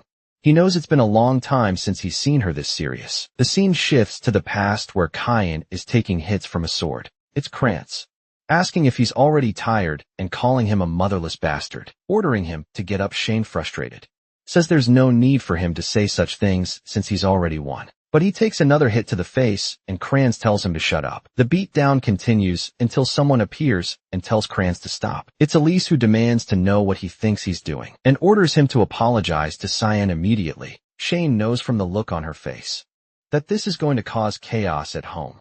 But maybe this is a good way to reveal the truth about the people around her, and somehow change her destiny. Someone delivers a few letters to him, saying they're for him. Yelkin mentions that one is from the academy, and another is from the cleaning staff. Shane grabs the black letter and says, the other one must be from the Imperial Court. Yelkin takes a look and confirms it. Both he and Kareem seem interested in what the court wants. Shane simply says it's an invitation to a banquet, and the black letter, of course, is an assassination order. It's for the death of a kingdom. Since the man is the Emperor's younger brother, Kareem asks if he's going, and Shane says yes, because there are things he needs to handle in the meantime. He wonders why that damn woman gave him this mission, especially since in his past life it was assigned to someone else. Kareem notices that the banquet invitation came directly from Aaron. She jokes that Shane finally received a love letter. He immediately activates sword manipulation, and the blade nearly hits her, making her fall face first to the ground. At that moment someone calls out saying, "Dad, I'm hungry." Yelkin looks shocked and Cyan asks, "What's wrong?" But his own expression changes immediately. Let's not mention it, but yeah, she's grown, that's all. The scene shifts to the exterior of a castle, where someone runs to open the door. It's Miss Elise apparently arriving at Hausfurt. The butlers comment on her return, but she just wants to know where the Duchess is. The Duchess is calmly reading a book, until she hears a loud knock at the door. Elise storms in, and as the Duchess greets her saying, "It's been a long time," and asking how she's been, Elise raises her hand and slaps her hard across the face. Everyone is shocked, and a butler asks why the guards aren't doing their job. From the floor, the Duchess asks if Elise has lost her mind, but Elise responds that it's the Duchess who should be asking herself that question, especially since she tried to kill Cayenne. The Duchess is alarmed that Elise knows about this. Of course she denies it, claiming she'd never do such a thing, and asks if Elise has any evidence. Elise says that by asking for evidence, the Duchess made everything perfectly clear. As the Duchess orders the guards to act, she continues screaming, asking what they're waiting for, commanding them to restrain Elise. The guards leap toward Elise, apologizing as they do well. This isn't going to go well for them. Is it Elise dodges the first one and knees him in the neck? She activates a spiritual magic called Undine and takes them all down. The Duchess trembles as she watches all the guards fall in the blink of an eye. She tells Elise not to come any closer and asks why she's doing this. Elise simply responds that Cyan's guardian already confessed everything. He admitted to receiving orders to kill the boy 2 years ago. The Duchess claims it's ridiculous for Elise to act based on the words of a mere servant. But Elise tells her to shut up, saying she will have to face the consequences, because everything will be reported to their father. Her time is up with that. She walks out. The Duchess, however, thinks to herself that the foolish girl still doesn't understand anything. You Villiers had no interest in anything except that one child. She immediately sends word to him, saying she knows about the assassination attempt and asks what the problem is. Surprised, Elise tells her father that one of his children almost died. The Duke says you won't make any excuses. He simply believed Cyan would survive. Elise protests, saying it was extremely dangerous, as Cyan was just a child fighting 6 knights. He only survived thanks to one of them deciding to protect him. The Duke laughs and asks if she truly believes that false knights saved Cyan. That man was nothing more than a simple worker. Elise questions whether he's saying Cyan killed all those knights by himself. Father steps closer to Elise and remarks that she knows very little about her little brother. He hands her a letter and tells her to take a look. She asks what it is, and he explains. It's an invitation to the imperial banquet. He wants her to attend in his place. It would be a good opportunity for her to relax and stop worrying so much about Cyan. He's much stronger than she imagines, and soon she'll realize it. Bang, the door shuts in her face. Elise walks through the corridors, wondering how she's supposed not to worry about her 13-year-old brother. That's when someone calls out to Miss Elise. She brightens up upon seeing Cecilia, who welcomes her back. Cecilia rushes over and hugs her, asking how she managed to stay away for so long without even writing a letter. Cecilia Lean is a knight from the elite squad of the Order of Light. From the beginning, she's been Elise's supporter, teacher, and friend. Elise then asks Cecilia what she thinks about a change of scenery. It's time for the two of them to head to the Imperial City. The scene shifts to a carriage. Inside, Nana is gazing out the window, exclaiming that she sees a little deer. The boys keep insisting that she learn how to hide her tail. She concentrates for a moment, and everything seems to disappear. Cheyenne thinks to himself that at least his life is a bit easier when she can hide everything. He asks if she remembers what he told her. She responds that she does. Right now she's just his maid. Still, he's nervous. Sure, she's going to cause some trouble. Then they hear something outside. Shauna asks Yelkin what's going on, and Yelkin reports that there are some mountain bandits. Man, look at these poor fools' kids. Just go home. This won't end well for you, Yelkin. Go deal with them quickly. Nana asks what's happening, and Cyan tells her it's nothing. Before the bandit can even say anything else, Yelkin has already taken one down with a neck strike. The rest of the gang shouts for their leader and leaps at Yelkin, but he remains calm, activating a sequence of consecutive slashes. I know this reference. Is he about to go bald? He sheaths his sword, and all the bandits are dead. Now he's a force to be reckoned with. With that, Cyan tells him to get back in the carriage, and Yelkin announces that they're leaving. Elsewhere, someone slams a sheet onto a desk, saying it's the list of all the banquet guests. Sarika thanks her and is asked if the plan shouldn't be postponed. Sarika responds that no. They need to go through with this because the man must die. But one is curious about why there's such urgency to kill Drania. Nephili's Sarika explains that he's a vile predator who uses his power to target married women. The sooner he dies, the better. And to top it off, he's her fiancé. What a plot twist. Sarika then notices someone unusual on the guest list. A person with such a fragile body that they rarely attend any classes, but an extremely rare genius with proficiency in 20% of all attributes. Luna Vrain River, the granddaughter of the Master of Academy of Magic. Sarika knows Luna has been hidden from the world like a precious gem. So why is she exposing herself at this banquet? Her aide explains that it was Master Reagan himself who sent her. Sarika isn't pleased, unsure of his plans. What she knows for sure is that something is bound to happen at this banquet. Of course, right. Especially since she's planning to kill her fiancé. Well, not her. She's sending our boy. The scene shifts to the city as the group arrives. Accidentally, Nana bumps into someone. A man starts scolding her, asking what she thinks she's doing until she apologizes and asks, "What's wrong, man?" If you knew her age, you wouldn't be smiling like that. He takes off running. Nana remarks how nice everyone in this city is, while Kyan just wants her to stay away from that creep. But it's clear Nana's problem is that she doesn't suspect anyone. Then Yelkin points out her eyes, asking Sean to take a look. Sean immediately notices trouble. Her pupils have turned black, and she says she's hungry. When that happens, she starts emitting an aura that makes her easy to locate. Sean tells Yelkin to get her to a restaurant immediately. Yelkin grabs the girl and rushes off. A while later, she's already devoured about 80 plates. Cyan comments that at least he brought plenty of money, but that he feels a strange manna in the air. Someone approaches, saying it's a pleasure to meet him, and asks if he's the boy named Sanvert. Here we go again. Sean is confused that she knows his name and asks who she is. However, she just ignores him, sits down and asks if he doesn't mind our boy. Tell her answer already. She then introduces herself as Luminev and says she's a new student at the academy. Sean thinks he's heard that name before. He says he doesn't pay much attention to juniors, which is why he didn't know her. She says it's expected since no one is as famous as him. Meanwhile, Nana is asking Yelkin if she's a friend of Sean, and he replies that he has no idea. But she doesn't seem very friendly.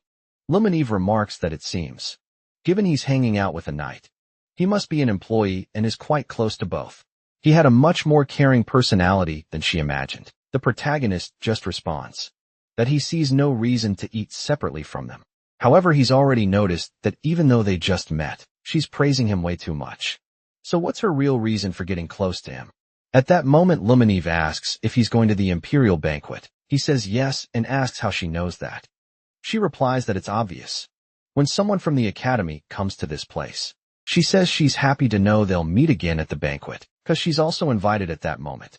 Sean realizes she must have some form of nobility at the very least. Suddenly she stands up and says she unfortunately has to leave, but he better remember the name Luminev. And with that she departs, asking him not to forget. That's when Sean seems to remember this crazy girl. She's the granddaughter of the Grandmaster of the Magic Academy, which makes him wonder if that man sent her there.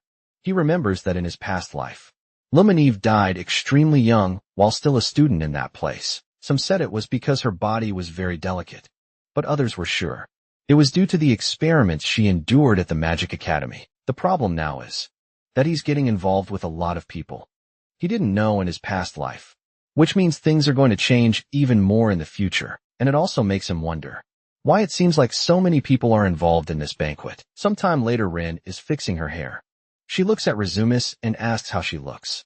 He gives her a thumbs up, saying she looks amazing and the best version of herself yet. That's because she wants her to make up her mind already, since she's tried on a dozen dresses.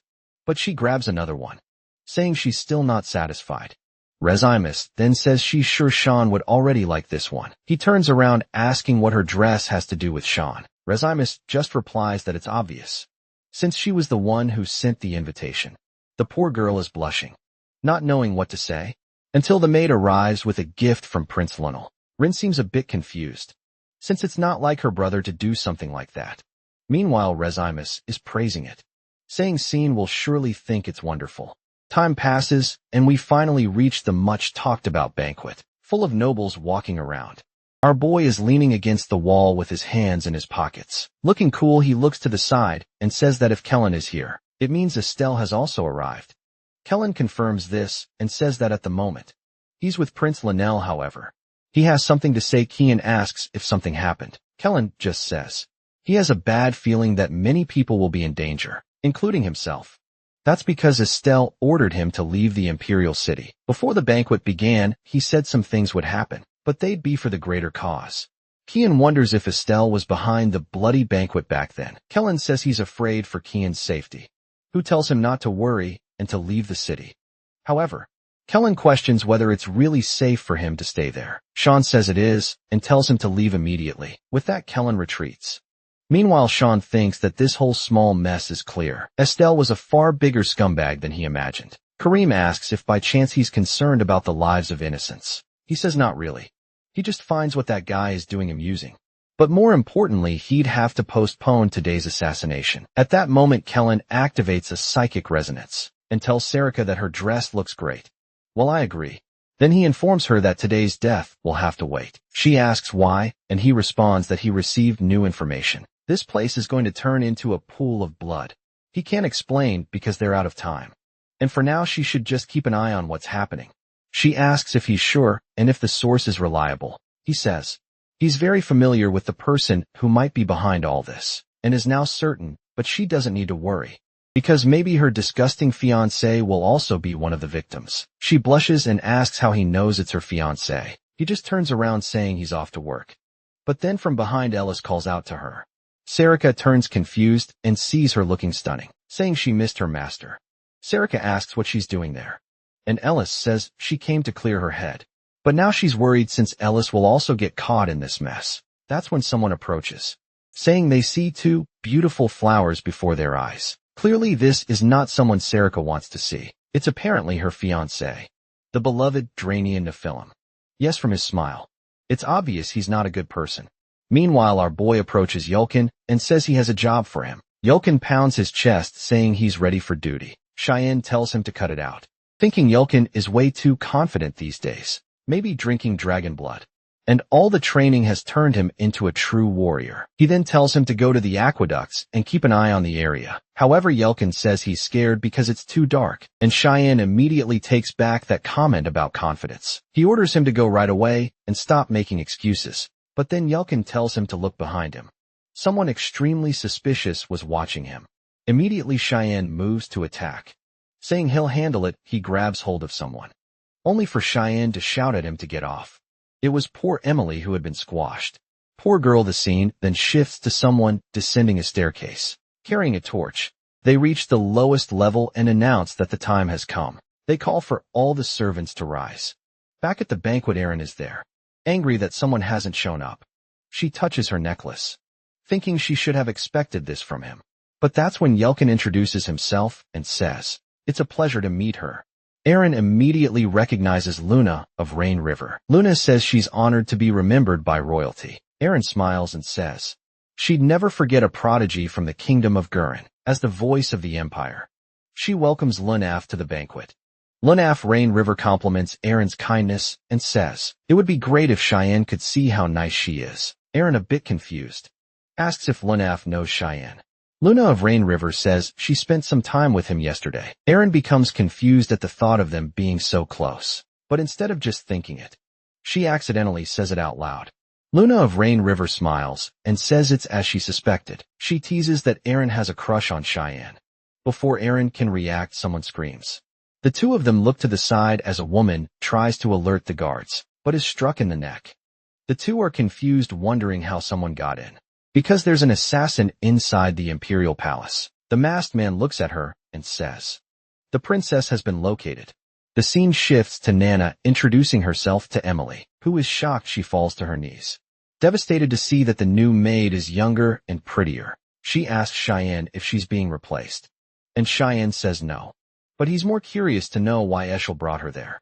Emily says she thinks Eshel wants her as his maid, because he even asked her to work for him. Obviously, Cheyenne doesn't like hearing that. We then see the moment Eshel asked her to be his maid. Says she seems so lonely ever since Kian went to the academy. But back in the present, Emily says she refused because she has to wait for her lord. She asks if he's sure and she confirms. But Eshel isn't giving up. After all, he brought her to this place. At that, Cheyenne tells Joachim to protect Nana and Emily, because things are about to get dangerous. He recalls that in his past life, she wasn't in this place. The fact that he sent Kellen already proves he's been watching him for a long time. But he won't allow his brother to hurt his people there. There's chaos outside suddenly. Emily shows a ribbon and says Eshel sent it as a gift for his brother. She panics because she forgot to deliver it. But Nana notices something strange. Something red is seeping from the crystal inside. It seems to have a specific smell. In another part of the castle, someone sheathes a sword. It's Eshel speaking to the prince, saying everything has begun. The prince smiles back, saying the day they've been working toward has finally arrived. Eshel praises the knights the prince sent, and says the recipients must have also received their gifts. Prince smiles again and says, with all of this, the empire will rise from its decline. The honest brother agrees, saying it's time to show everyone who does the empire truly need. Back at the banquet, someone is telling everyone to run this way. It's Iron urging them to evacuate and let the guards handle it. Luna tells her to run as well. But Erin says she needs to get everyone out first. Her friend says she'll join her, and Erin thanks her. Meanwhile, the masked man is slashing through all the guards. One hears a scream, and when he looks to the side, he sees more enemies arriving. Another knight is killed, and the man doesn't know what to do until someone calls for the commander. They warn that the area is full of mandrakes, which are high-level creatures. The problem is that this type of monster should only exist on the front lines. So what is it doing here as he despairs without a solution? One of the creatures is completely blown apart. It's Sarika, looking stunning and strong, telling them to evacuate. The poor commander asks if she's an instructor from the academy, without noticing that someone is approaching from behind him. But from behind his back, Eris arrives and slices the thread in half. She tells him to run and leave it to her. Now that's true. Bro power, folks. The general tells all the knights to run and help those who are evacuating. However, the mandrakes keep attacking and the two prepare themselves. That's when another one runs past them from behind, and they realize they're being ignored. The attack is heading straight for Erin. Sarika warns that the princess is the target. Just as Erin is about to lose her head, the general saves her. He orders everyone to protect the princess. But oh boy, some blood splashes onto her face, and she starts crying. Here comes the sadness. Oh, it's just the general we don't care about him, poor guy. But Erin is upset that Captain Morris has died. She begs Morris not to die. She notices he died with his serious expression intact. She begins blaming herself, saying it's all because of her. Meanwhile, Lunaf casts a water explosion combined with a wind explosion. It creates a tsunami. Erin is impressed that a second-year student can use fusion magic. Lunaf says it's too late for that guy, and Erin needs to evacuate immediately. She's a bit sad. But the mandrakes are closing in, and it's better to run. The guards urge her to leave quickly, assuring her they'll handle it. They wouldn't let the captain's sacrifice be in vain. Lunaf starts yelling at her to start moving. Erin closes her eyes and says she'll never forget his sacrifice. Suddenly the knights are surrounded by a golden aura. Erin says she's cast a temporary barrier on everyone because of the mandrake's poison. Even a simple touch could be fatal. So this would protect them. She orders that none of them die. The men smile and thank her. But they have that look of, yeah, we're gonna die, but off they go, charging at the mandrakes. Slash here, slash there. Then one of them gets impaled in the chest. Everyone is thrown aside. Ellis tells them all to get out of the way and unleashes a freezing attack. She runs toward Erin, telling her she needs to leave now. However, Erin has no idea who this woman is, and Alice introduces herself as Ellis of House Vert. The mandrakes roar, but Sarika leaps in, slashing through everything. The problem is that no one at the academy can know she's a dagger user. If they do, they'll start associating her with the Mist group. Unfortunately, given the destruction around her, it's not the time to worry about that. She uses an attack that our boy has used before. 8 petal strikes. The mandrakes finally stop moving. But what the mech doesn't see is an assassin right behind him. Oh wait, there's no assassin anymore. He's been sliced in half. Sarika tells them to stop letting their guard down, because there are many enemies around. She only hopes Alice can evacuate everyone safely. But what she wants to know is what this terrifying sensation she's feeling is running through the corridors. Erin is more concerned about the fact that Alice is she and sister, and she starts to realize she has no idea where he is either. That's when the wall explodes and a creature appears in front of them. Alice finds it strange that the monsters are showing up exactly where they are. The problem is that a crawler is a high-level night monster. Erin activates a chain trap, while Lunaf uses a fire lance. The creature's feet are caught, forcing it to defend against the lance. Alice is impressed that the two girls are far from weak. She decides she needs to show these academy juniors that she's strong. The creature roars and sends a blue attack their way. Lunaf activates a protective barrier and Alice appears behind it. But of course, before attacking, she delivers an epic line. She declares that as a knight of House Vert, she'll make this creature regret everything. She activates a water blade and chops off the creature's arm. Back in the hall, Sarika has cleared the area. Finally, it seems she's killed the last of them. She approaches to remove a mask, thinking these assassins seem like monsters. But something was off, and then she's startled. These assassins are actually puppets. A long, forbidden spell allows someone to control the bodies of the dead, and to control so many requires an incredibly powerful person who is prepared for a long time. Something on this scale was certainly not done by just one person. Maybe someone was trying to start a war. Some of the assassins are killed, and someone asks if these are the last of them. A man collapses with his sword on the ground, and two knights approach from behind, asking if His Majesty is all right.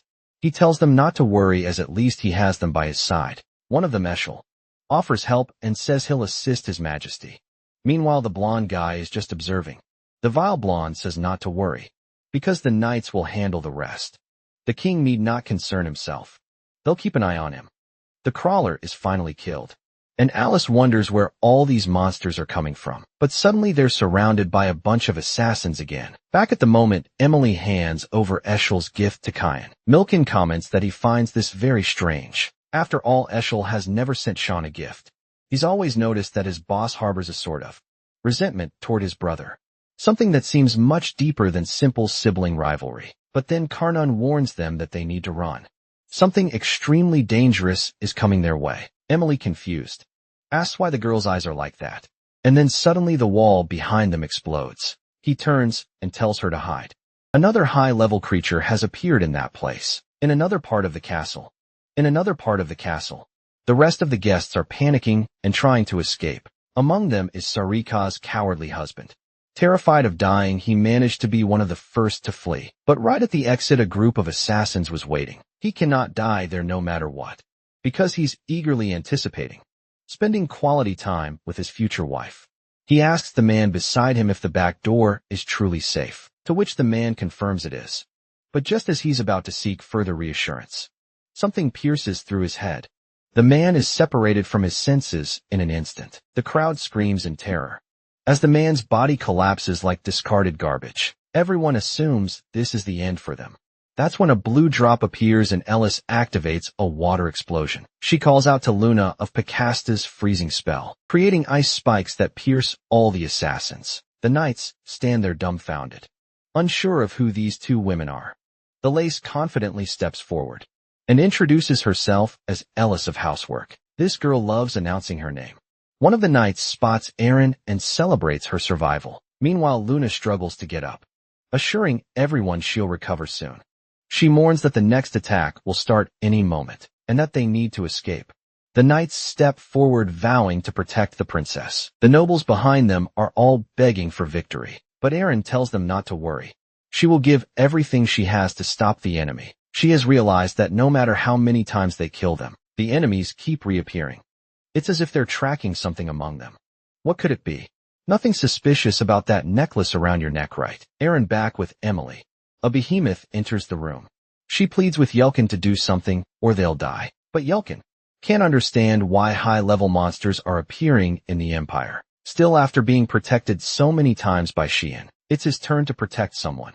The only problem is that Emily is clinging to him way too tightly. The behemoth roars, and Yelkin tells her to back off. The creature charges to attack, and he manages to block with his sword. He's excited, thinking he might handle this until he gets hit by a series of blows. Emily asks if he's sure, and he insists he will protect them. The creature lunges to bite both of them. Yelkin, seeing no way out, apologizes to San, but the behemoth takes a punch to the face and crashes to the ground. Yelkin is shocked, and Emily asks what that was. Of course, you already know Nana is transforming back, revealing her true form. Meanwhile, elsewhere in the castle, assassins continue attacking Erin. The knights are dealing with some, while the others handle the rest. The problem is it doesn't seem to end. And whoever orchestrated this planned it exceptionally well. At this rate, the mags will soon start to fall.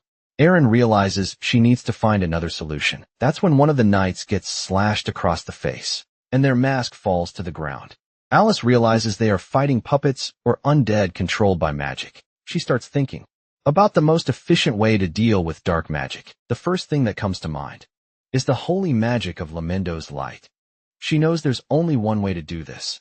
She calls out to Erin and asks her to bless her sword with light magic. Erin hesitates, explaining that this would remove the knight's protection. The knights tell her not to worry and hold a line. For as long as they can. Probably means they'll die the second she lifts the magic, but oh well. Now Alice's sword glows brightly with the blessing. Combining elements like she did with Luna was challenging, but combining magic with a spiritual art is much easier. It takes time, but she finally prepares to give it her all with a strike. Meanwhile, I wonder where Sean is. He better be doing something really important. And there he is cutting down puppets and mandrakes.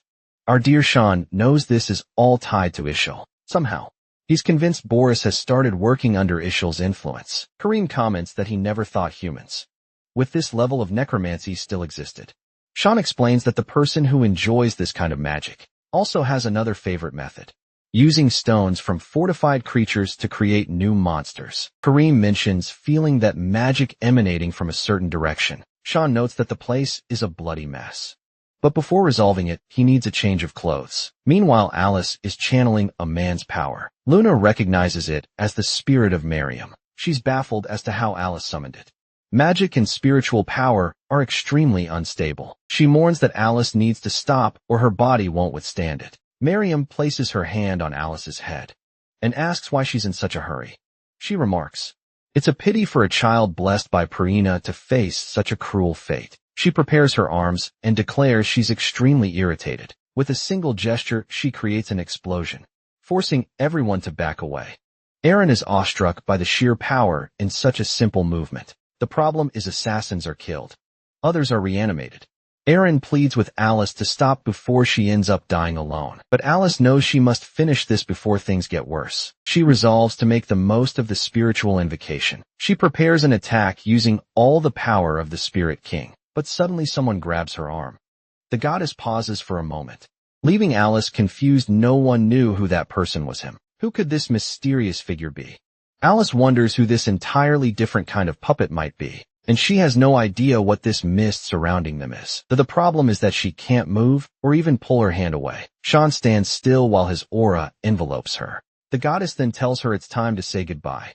It seems her journey went today.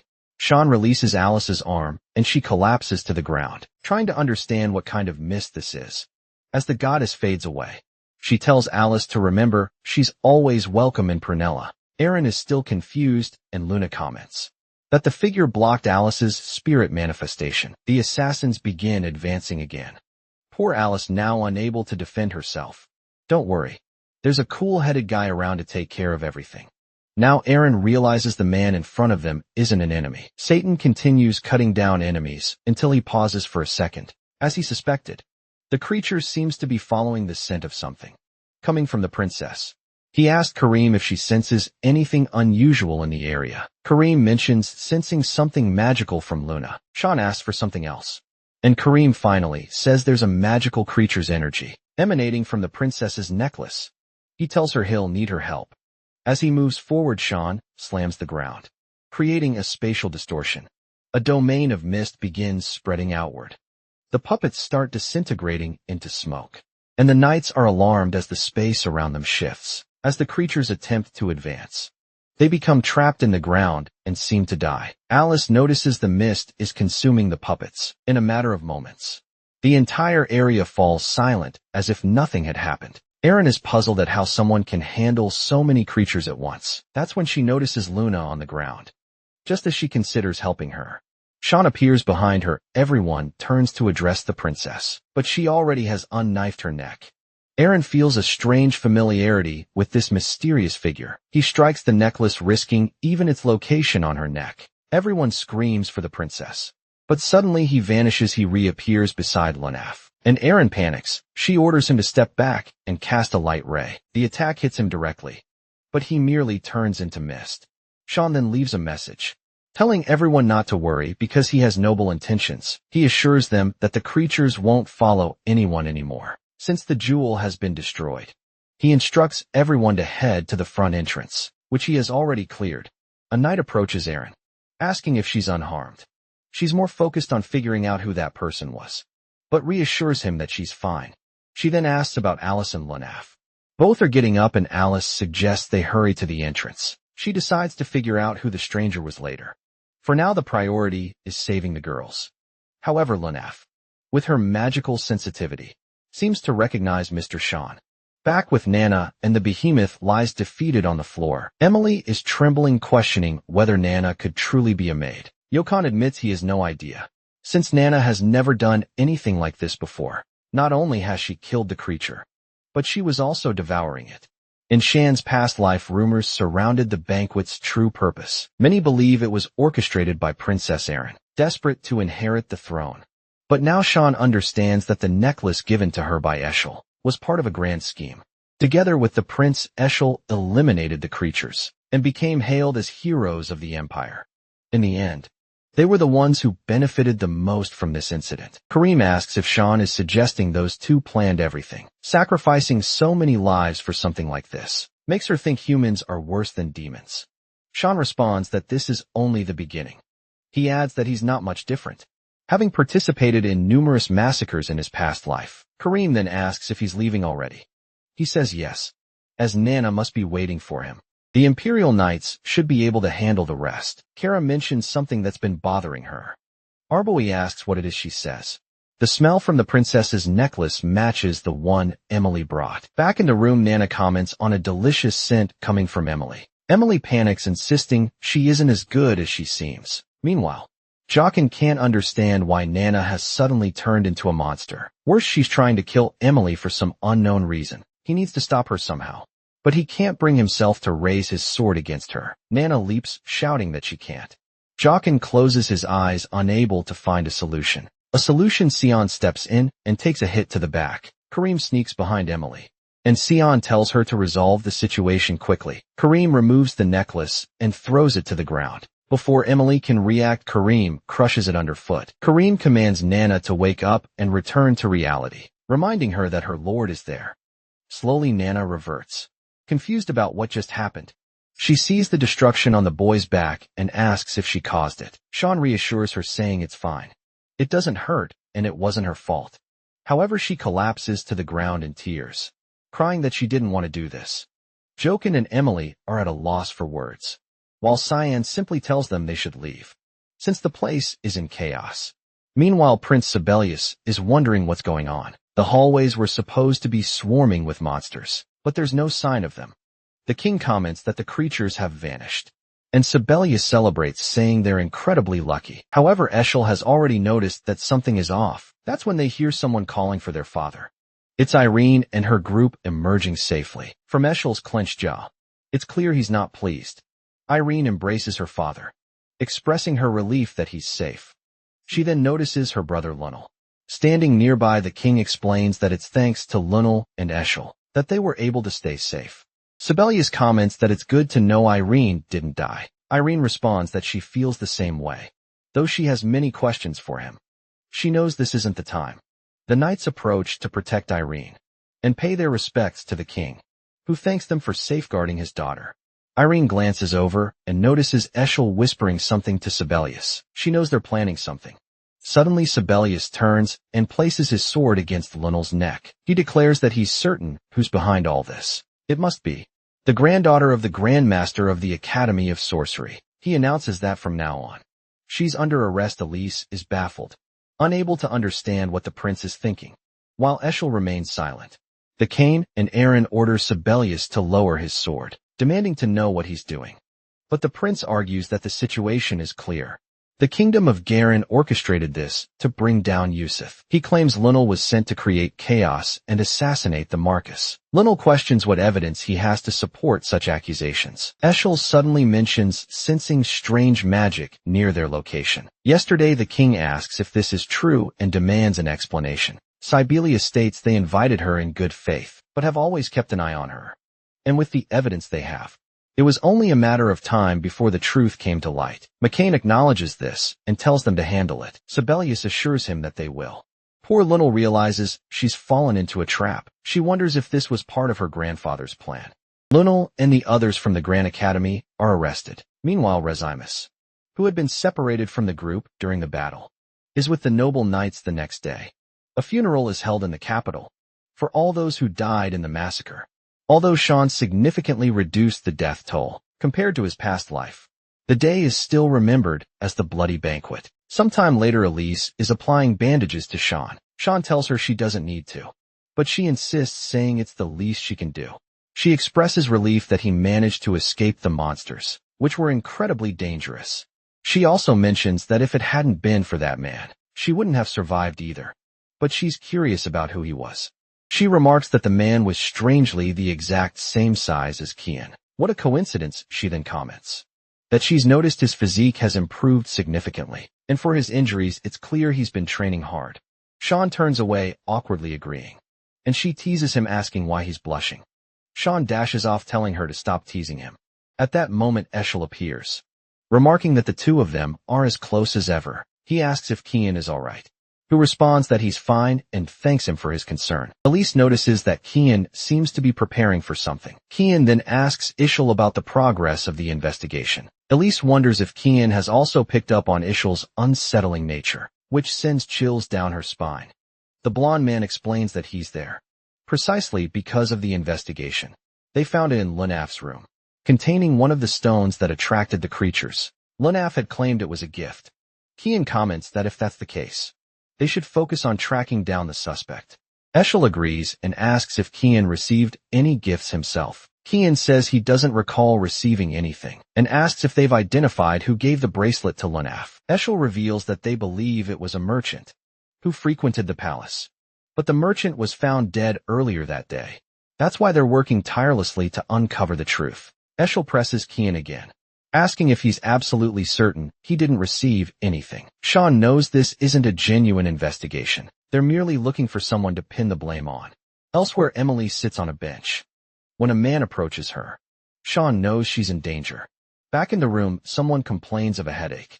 It's Kian. Elise insists he hasn't fully recovered and needs to rest. He tells Eshel that Kian has a back injury and is losing a lot of blood, so he should go to the infirmary. Eshel agrees and excuses himself, but Kian states again that he has no memory of receiving anything. After all, anyone who tried to get close to him wouldn't have survived the massacre. Eshel thanks him for the answer, thinking to himself that he's lucky the girl didn't deliver the item. At least it spares him the trouble of eliminating another person. Yet at the same time, it frustrates him because Scene was supposed to die at the banquet. Alice suddenly calls for our boy Scene and gives him another smack on the back, ordering him to lie down, but then we see blood dripping onto the floor, and a maid asks why he's doing this. She says she did everything he asked, delivering the necklace to the princess. She pleads, swearing she won't tell anyone about this. The man replies that this is why her role ends here, and now he must complete his task to finish what's been started. After all this preparation only fills him with anger. He delivers a clean cut and tells her to rest in peace. He pauses, realizing he forgot something. Opening his grimoire, he mutters that he really needs to learn to deal with bodies. Out emerge creatures with countless eyes, which he orders to devour the remains. Looks like someone borrowed a power straight out of their shady librarian's book. Back with Emily, a man approaches, and she glances behind her. Oh, relax. It's Yelkin, or rather Brian, bringing her some apples. These people really know how to build suspense. He sits down, commenting on how nice the weather is. But Emily wants to know how much longer they'll stay here. Brian responds that they'll remain until Tion gives the order to return. Oh, it's the moment when Emily handed over Eshel's gift. The moment Kian saw it, he instantly knew what it was. He destroyed it and told Emily to listen carefully. Neither the imperial city nor Housewort would be safe for her anymore. She was to hide until further instructions were given. He called Brian over, explaining that he was extremely busy and would need him to protect Emily and, of course, to look after Nana too. He told them they'd need to stay apart for some time. Now, only after all this do we finally learn that his name isn't Yelkin. It's Brian. Brian is worried, noting that he's never seen Kian smile like that. Emily asks if Nana is okay, and Brian explains that she's having trouble sleeping, but seems to be recovering. Emily reflects on how much has happened since Kian arrived in this place. It's wild to think his maid has dragon blood, but this only makes her want to help Kian even more. Brian agrees, mentioning he's been thinking the same, though he's distracted recalling the moment she grabbed his arm. He's embarrassed, wondering why that moment sticks in his mind. Emily declares that together they'll do their best for Kian. Brian blushes and smiles, agreeing. The scene shifts to Severus questioning his father. He demands to know what he means by this decision. Severus insists the evidence is undeniable, and they can't let the suspect slip away. The king, however, calmly tells him to relax, explaining the decision is already made. Severus accuses him of being weak, saying he'll never maintain dominance over the continent. With almost taking a blow to the head, the king sternly orders him to be silent. The king acknowledges Severus's ambitions of continental dominance, as noble in theory. But he reminds him that the Yusef Empire borders not just the kingdom of Garan but also the demon world, Hispana and Proina. Starting a war with Garan would leave them vulnerable on all fronts. Even if, by some miracle, they conquered the continent, the cost in lives would be astronomical. As emperor, he refuses to choose such a monstrous path. Severus, however, persists, claiming clear evidence exists. The king asks if he's referring to the obscuring stone, which catches Sebalus off guard, since he didn't expect the king to know about it. King remarks that his expression says it all. Since childhood, Severus has never known how to stop when he doesn't get his way. Severus, trembling, denies knowing anything. The king orders him to be quiet, questioning how he's fallen so low. He declares that at this moment, Aaron is far more qualified for the throne than Severus. Finally, he commands Sevalus to leave his presence immediately. Obviously, Sevalus doesn't take kindly to hearing Aaron's name. To him, that accursed child is ruining everything. Outside Aaron's room, someone asks what the prince is doing there. The door opens and Rezimus steps out, explaining the princess is still recovering. But Sevalus responds by punching her in the face, knocking her to the ground. Aaron confronts him, demanding to know the meaning of this. While he laughs maniacally like the Joker staring him down, she calmly asks if he's here to see her, or if there's something else he wants to hear from her. Sevalus is suddenly startled. Her aura is different. She doesn't seem like the same person he knew. Arun then declares that maybe he wants to hear that Sevalus received nothing from her brother. The prince trembles, realizing she knows everything. The scene shifts to the king, asking Arun if she's certain she knows nothing about the matter. She confirms. The king explains that the necklace she carried wasn't an ordinary jewel. The stone within it, though rare, originates from a clan of dark magic users. It's something used to attract and control creatures. It received word from the imperial city that someone secretly purchased this item. The known suspects are the merchant Gilbert and the maid Marilda. However, both are now dead or missing. The king found it odd that both the merchant Gilbert and the maid Marilda had frequent meetings with Severus. He asks Aaron again if she's certain she didn't receive anything from her brother, fiddling with her fingers. She responds calmly no. She didn't receive anything from Severus. However, she comments that now that they found the source of these stones, Luna should be released. She asked her father to free the girl, who saved countless lives at the banquet. The king agrees and tells her she no longer needs to worry about it. Aaron knows that if she reveals Savalas was the one behind the necklace, the lives of those around her will become much more dangerous. The king might not execute Severus, meaning he'd remain alive and capable of harming those close to her. And she's tired of standing by while the people she cares about suffer. Back in the present, she asks Severus if he's satisfied with its outcome. He replies smugly that yes, he is, exactly as she said. He never gave her anything. Aaron affirms this, stating that's exactly what she told their father. Severus then questions her tone and suggests that if anyone overhears, they might think he's done something wrong. He mockingly suggests they so shut the mouth of her friend. Aaron simply replies that it's unfortunate for him, but she has a visitor now. Sevalus asks if this person is really so important, and she says yes. More important than you. Enter Kyan, who apologizes for overhearing the conversation. Caught off guard, Sevalus didn't sense him at all and wonders why he's here. Cyan, with his usual aloof demeanor, says he overheard everything. Sevalus demands to know how long he's been eavesdropping. Cyan responds nonchalantly that he doesn't have much presence, so he's been standing there the whole time. Severus snaps, stating he's not in the mood for games, and calling Kian bold for speaking to a prince in such a manner. But Kian just calmly asks, "And what are you going to do about it?" "Planning to silence me too." Severus begins to wonder if the rumors about these two being betrothed are true, but realizing the tension, he quickly shifts gears. He knows there's nothing to gain from making an enemy of Cyan Vert. Not only is she the daughter of his father's ally, but she also holds Eshel's favor. In a prior conversation with Eschel, Sevalus had explained that he wanted to eliminate Aaron because she was threatening his position on the throne. What he couldn't understand was why Eschel wanted to deal with his own brother, given their father's unwavering trust in him. Eshel's response was chillingly simple: "Because he bothers me." Eschel was convinced Kyan harbored secrets beyond comprehension. Back in the present, Sevalus remarks that now he understands what Eschel meant. He doesn't know why, but an immensely powerful aura radiates from this boy, changing his expression. Sevelis raises his hands and says it was all a misunderstanding. Now that the confusion has been cleared, we'll take his leave. Tian relaxes a little, noting that Sevelis isn't entirely depraved yet. He remembers how in the future Sebulus would be called a mad emperor, committing acts that would terrify anyone. As he departs, Sebulus even apologizes to Rezimus, who forgives him, asking only that they be more careful in the future. Finally, the door closes. Eren curses her damned brother and thanks Cyan, but Cyan says it was Eren who handled everything. She smiles and says she only acted confidently because she knew he was nearby. Cyan sits down, claiming he's just tired of standing. Eren adjusts her hair nervously, mumbling that it's okay if that's the case. Rezimus is baffled that Cyan doesn't pick up on the obvious, while she commends how composed he was before the Prince. Cyan starts to leave, saying that now Sevelis knows they're allies. Eren won't face as many risks.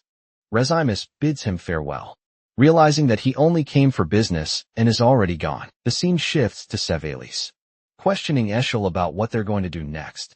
Sevelis swears the plan was perfect, but the people they wanted dead are all still alive. Worse, he's lost his father's trust entirely, and to him, he was supposed to be the sacred savior of the Empire. A voice cuts in saying the plan wasn't entirely a failure. It's Boris reporting for duty. He apologizes for the delay, explaining that he was handling a mission for Lord Shelley. Sevelis mentions hearing that Emily has gone into hiding, and asks what this fruit business he referred to is about. Boris admits they underestimated the people surrounding Princess Eren. Severus fumes, accusing Boris of suggesting they should reflect on their actions. Boris apologizes and clarifies, showing a crystal, explains that it contains the magic used by Eren's allies. Most of it is ordinary, but then a dark mist begins emanating from the crystal. Boris declares this to be an extremely rare and dangerous magic. Some might even call it dark magic. It's the power of a cursed magical blade.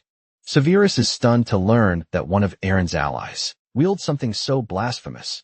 Meanwhile, we cut to a comical scene of Yelkins staring at a blue creature on a plate. He asks Emily what kind of gratin she said she was making. What's stranger is that Sean and Nana are eating it calmly. Emily cheerfully tells them to take it slow. Yelkin, however, wonders if the food is actually moving. Sean remarks that he's had enough and is full. He apologizes, explaining he has to leave before Ashley discovers this place. He only came to check on the three of them, but the danger is still too great. Sean explains that he's placed people to keep an eye on the house's surroundings, making it the safest place for now. He chuckles, but Emily asks him to promise he'll come back. He reassures her not to worry, and instructs Brian to look after the two of them while he's away. Brian, unenthusiastic about the odd food they've been eating, mutters that he'll take good care of them. Outside the house, Sarugo appears and sarcastically comments about his free time, for she demands an explanation. The bloody banquet, her fiancé's death. How did Cyan know all of this would happen? She warns him to be careful with his answers, as she might end up becoming his enemy. She asks again who exactly is Kian Verde. Sean simply replies, why does it matter? The Marquise was already a target. Saruga retorts that it matters a great deal, as he could be a spy for another organization. Sean asks what she plans to do if that's the case. She unsheaths her sword, declaring the answer is obvious. She lunges at him, but Kareem intercepts the attack. Saruga demands to know if Kareem will really stand in her way. Kareem reminds her of the last time they fought, warning that she won't let anyone touch her master. The two immediately rekindle their rivalry, both vowing to defeat the other. Kareem conjures a red energy sphere, saying she'll show Saruga something interesting. Saruga, excited, readies herself, saying she's prepared. Kareem unleashes the unyielding black mist, which seems to chase Saruga. Saruga dismisses it as useless, boasting that she can dodge anything. But the sheer explosion rattles her confidence. She realizes that being hit by it would mean instant death. She admits it's better for Kareem to remain in her sword form, as otherwise she could be far deadlier. Kareem grins, declaring the warm-up is over and it's time to get serious. Saruga grins back, ready for an all-out fight before things escalate further. Cyan activates sword manipulation, slamming Kareem into the ground. Kareem whines, asking to continue her fun, but Cyan commands both of them to stop. He reminds them that their commotion undermines the point he's hiding. Sarika admits he's right and advises him to relocate. Cyan tells them to clean up and closes the door, leaving the two standing there with dumbfounded expressions. Inside, Cyan announces a change of plans, instructing everyone to prepare to leave. That's when a voice greets him. It's Lunaf. She comments that it seems his family has grown since the last time. Cyan, surprised she bypassed the mist barrier, asks how she found them. Lunaf explains it's just a simple talent of hers, and assures him no one else knows she's there. She asks about the commotion outside, but Cyan dismisses it, asking why she's there. Lunaf responds that she came to thank him. Cyan shrugs, saying he didn't do anything deserving thanks. But Lunaf insists she knows everything since the day he entered her. Everyone looks confused, trying to decipher her words. She clarifies she's talking about the aura that entered her when she was unconscious. She demonstrates her ability to summon fire and water, combine them, and modify them. She can even use a form of magic to locate specific people. He proudly asks if he doesn't think this gift from her grandfather is amazing. Tion dryly responds that it seems more like a curse, pointing out her injured body. Lunaf blushes and accuses him of being the one who entered. Cyan ignores her and tells everyone to prepare to leave, saying he'll have a chat with her. Emily eagerly asks where they're going, and Cyan replies it's to Ruin Academy. Emily beams with excitement, saying she can now take care of him daily.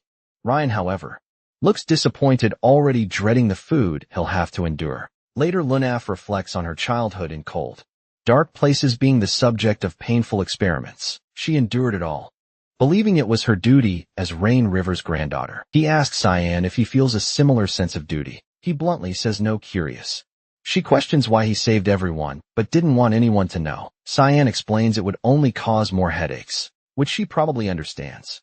Lunaf pauses, saying she does. She then reveals that when their auras connected, she discovered his magical attribute. At first she thought it was darkness, but now she isn't sure.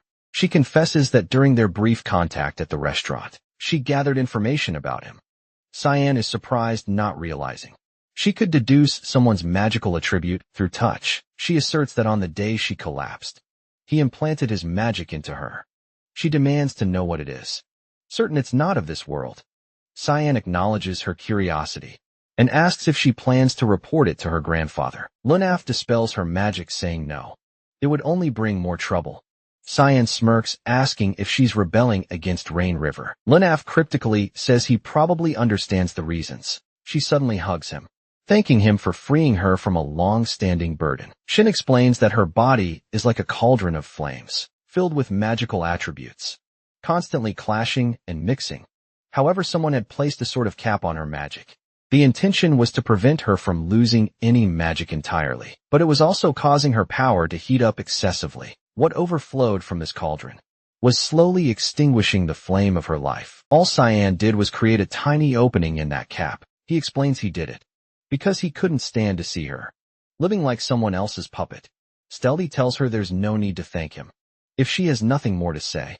She's free to leave, but she'd better keep their secret safe. And of course, she shouldn't push herself too hard.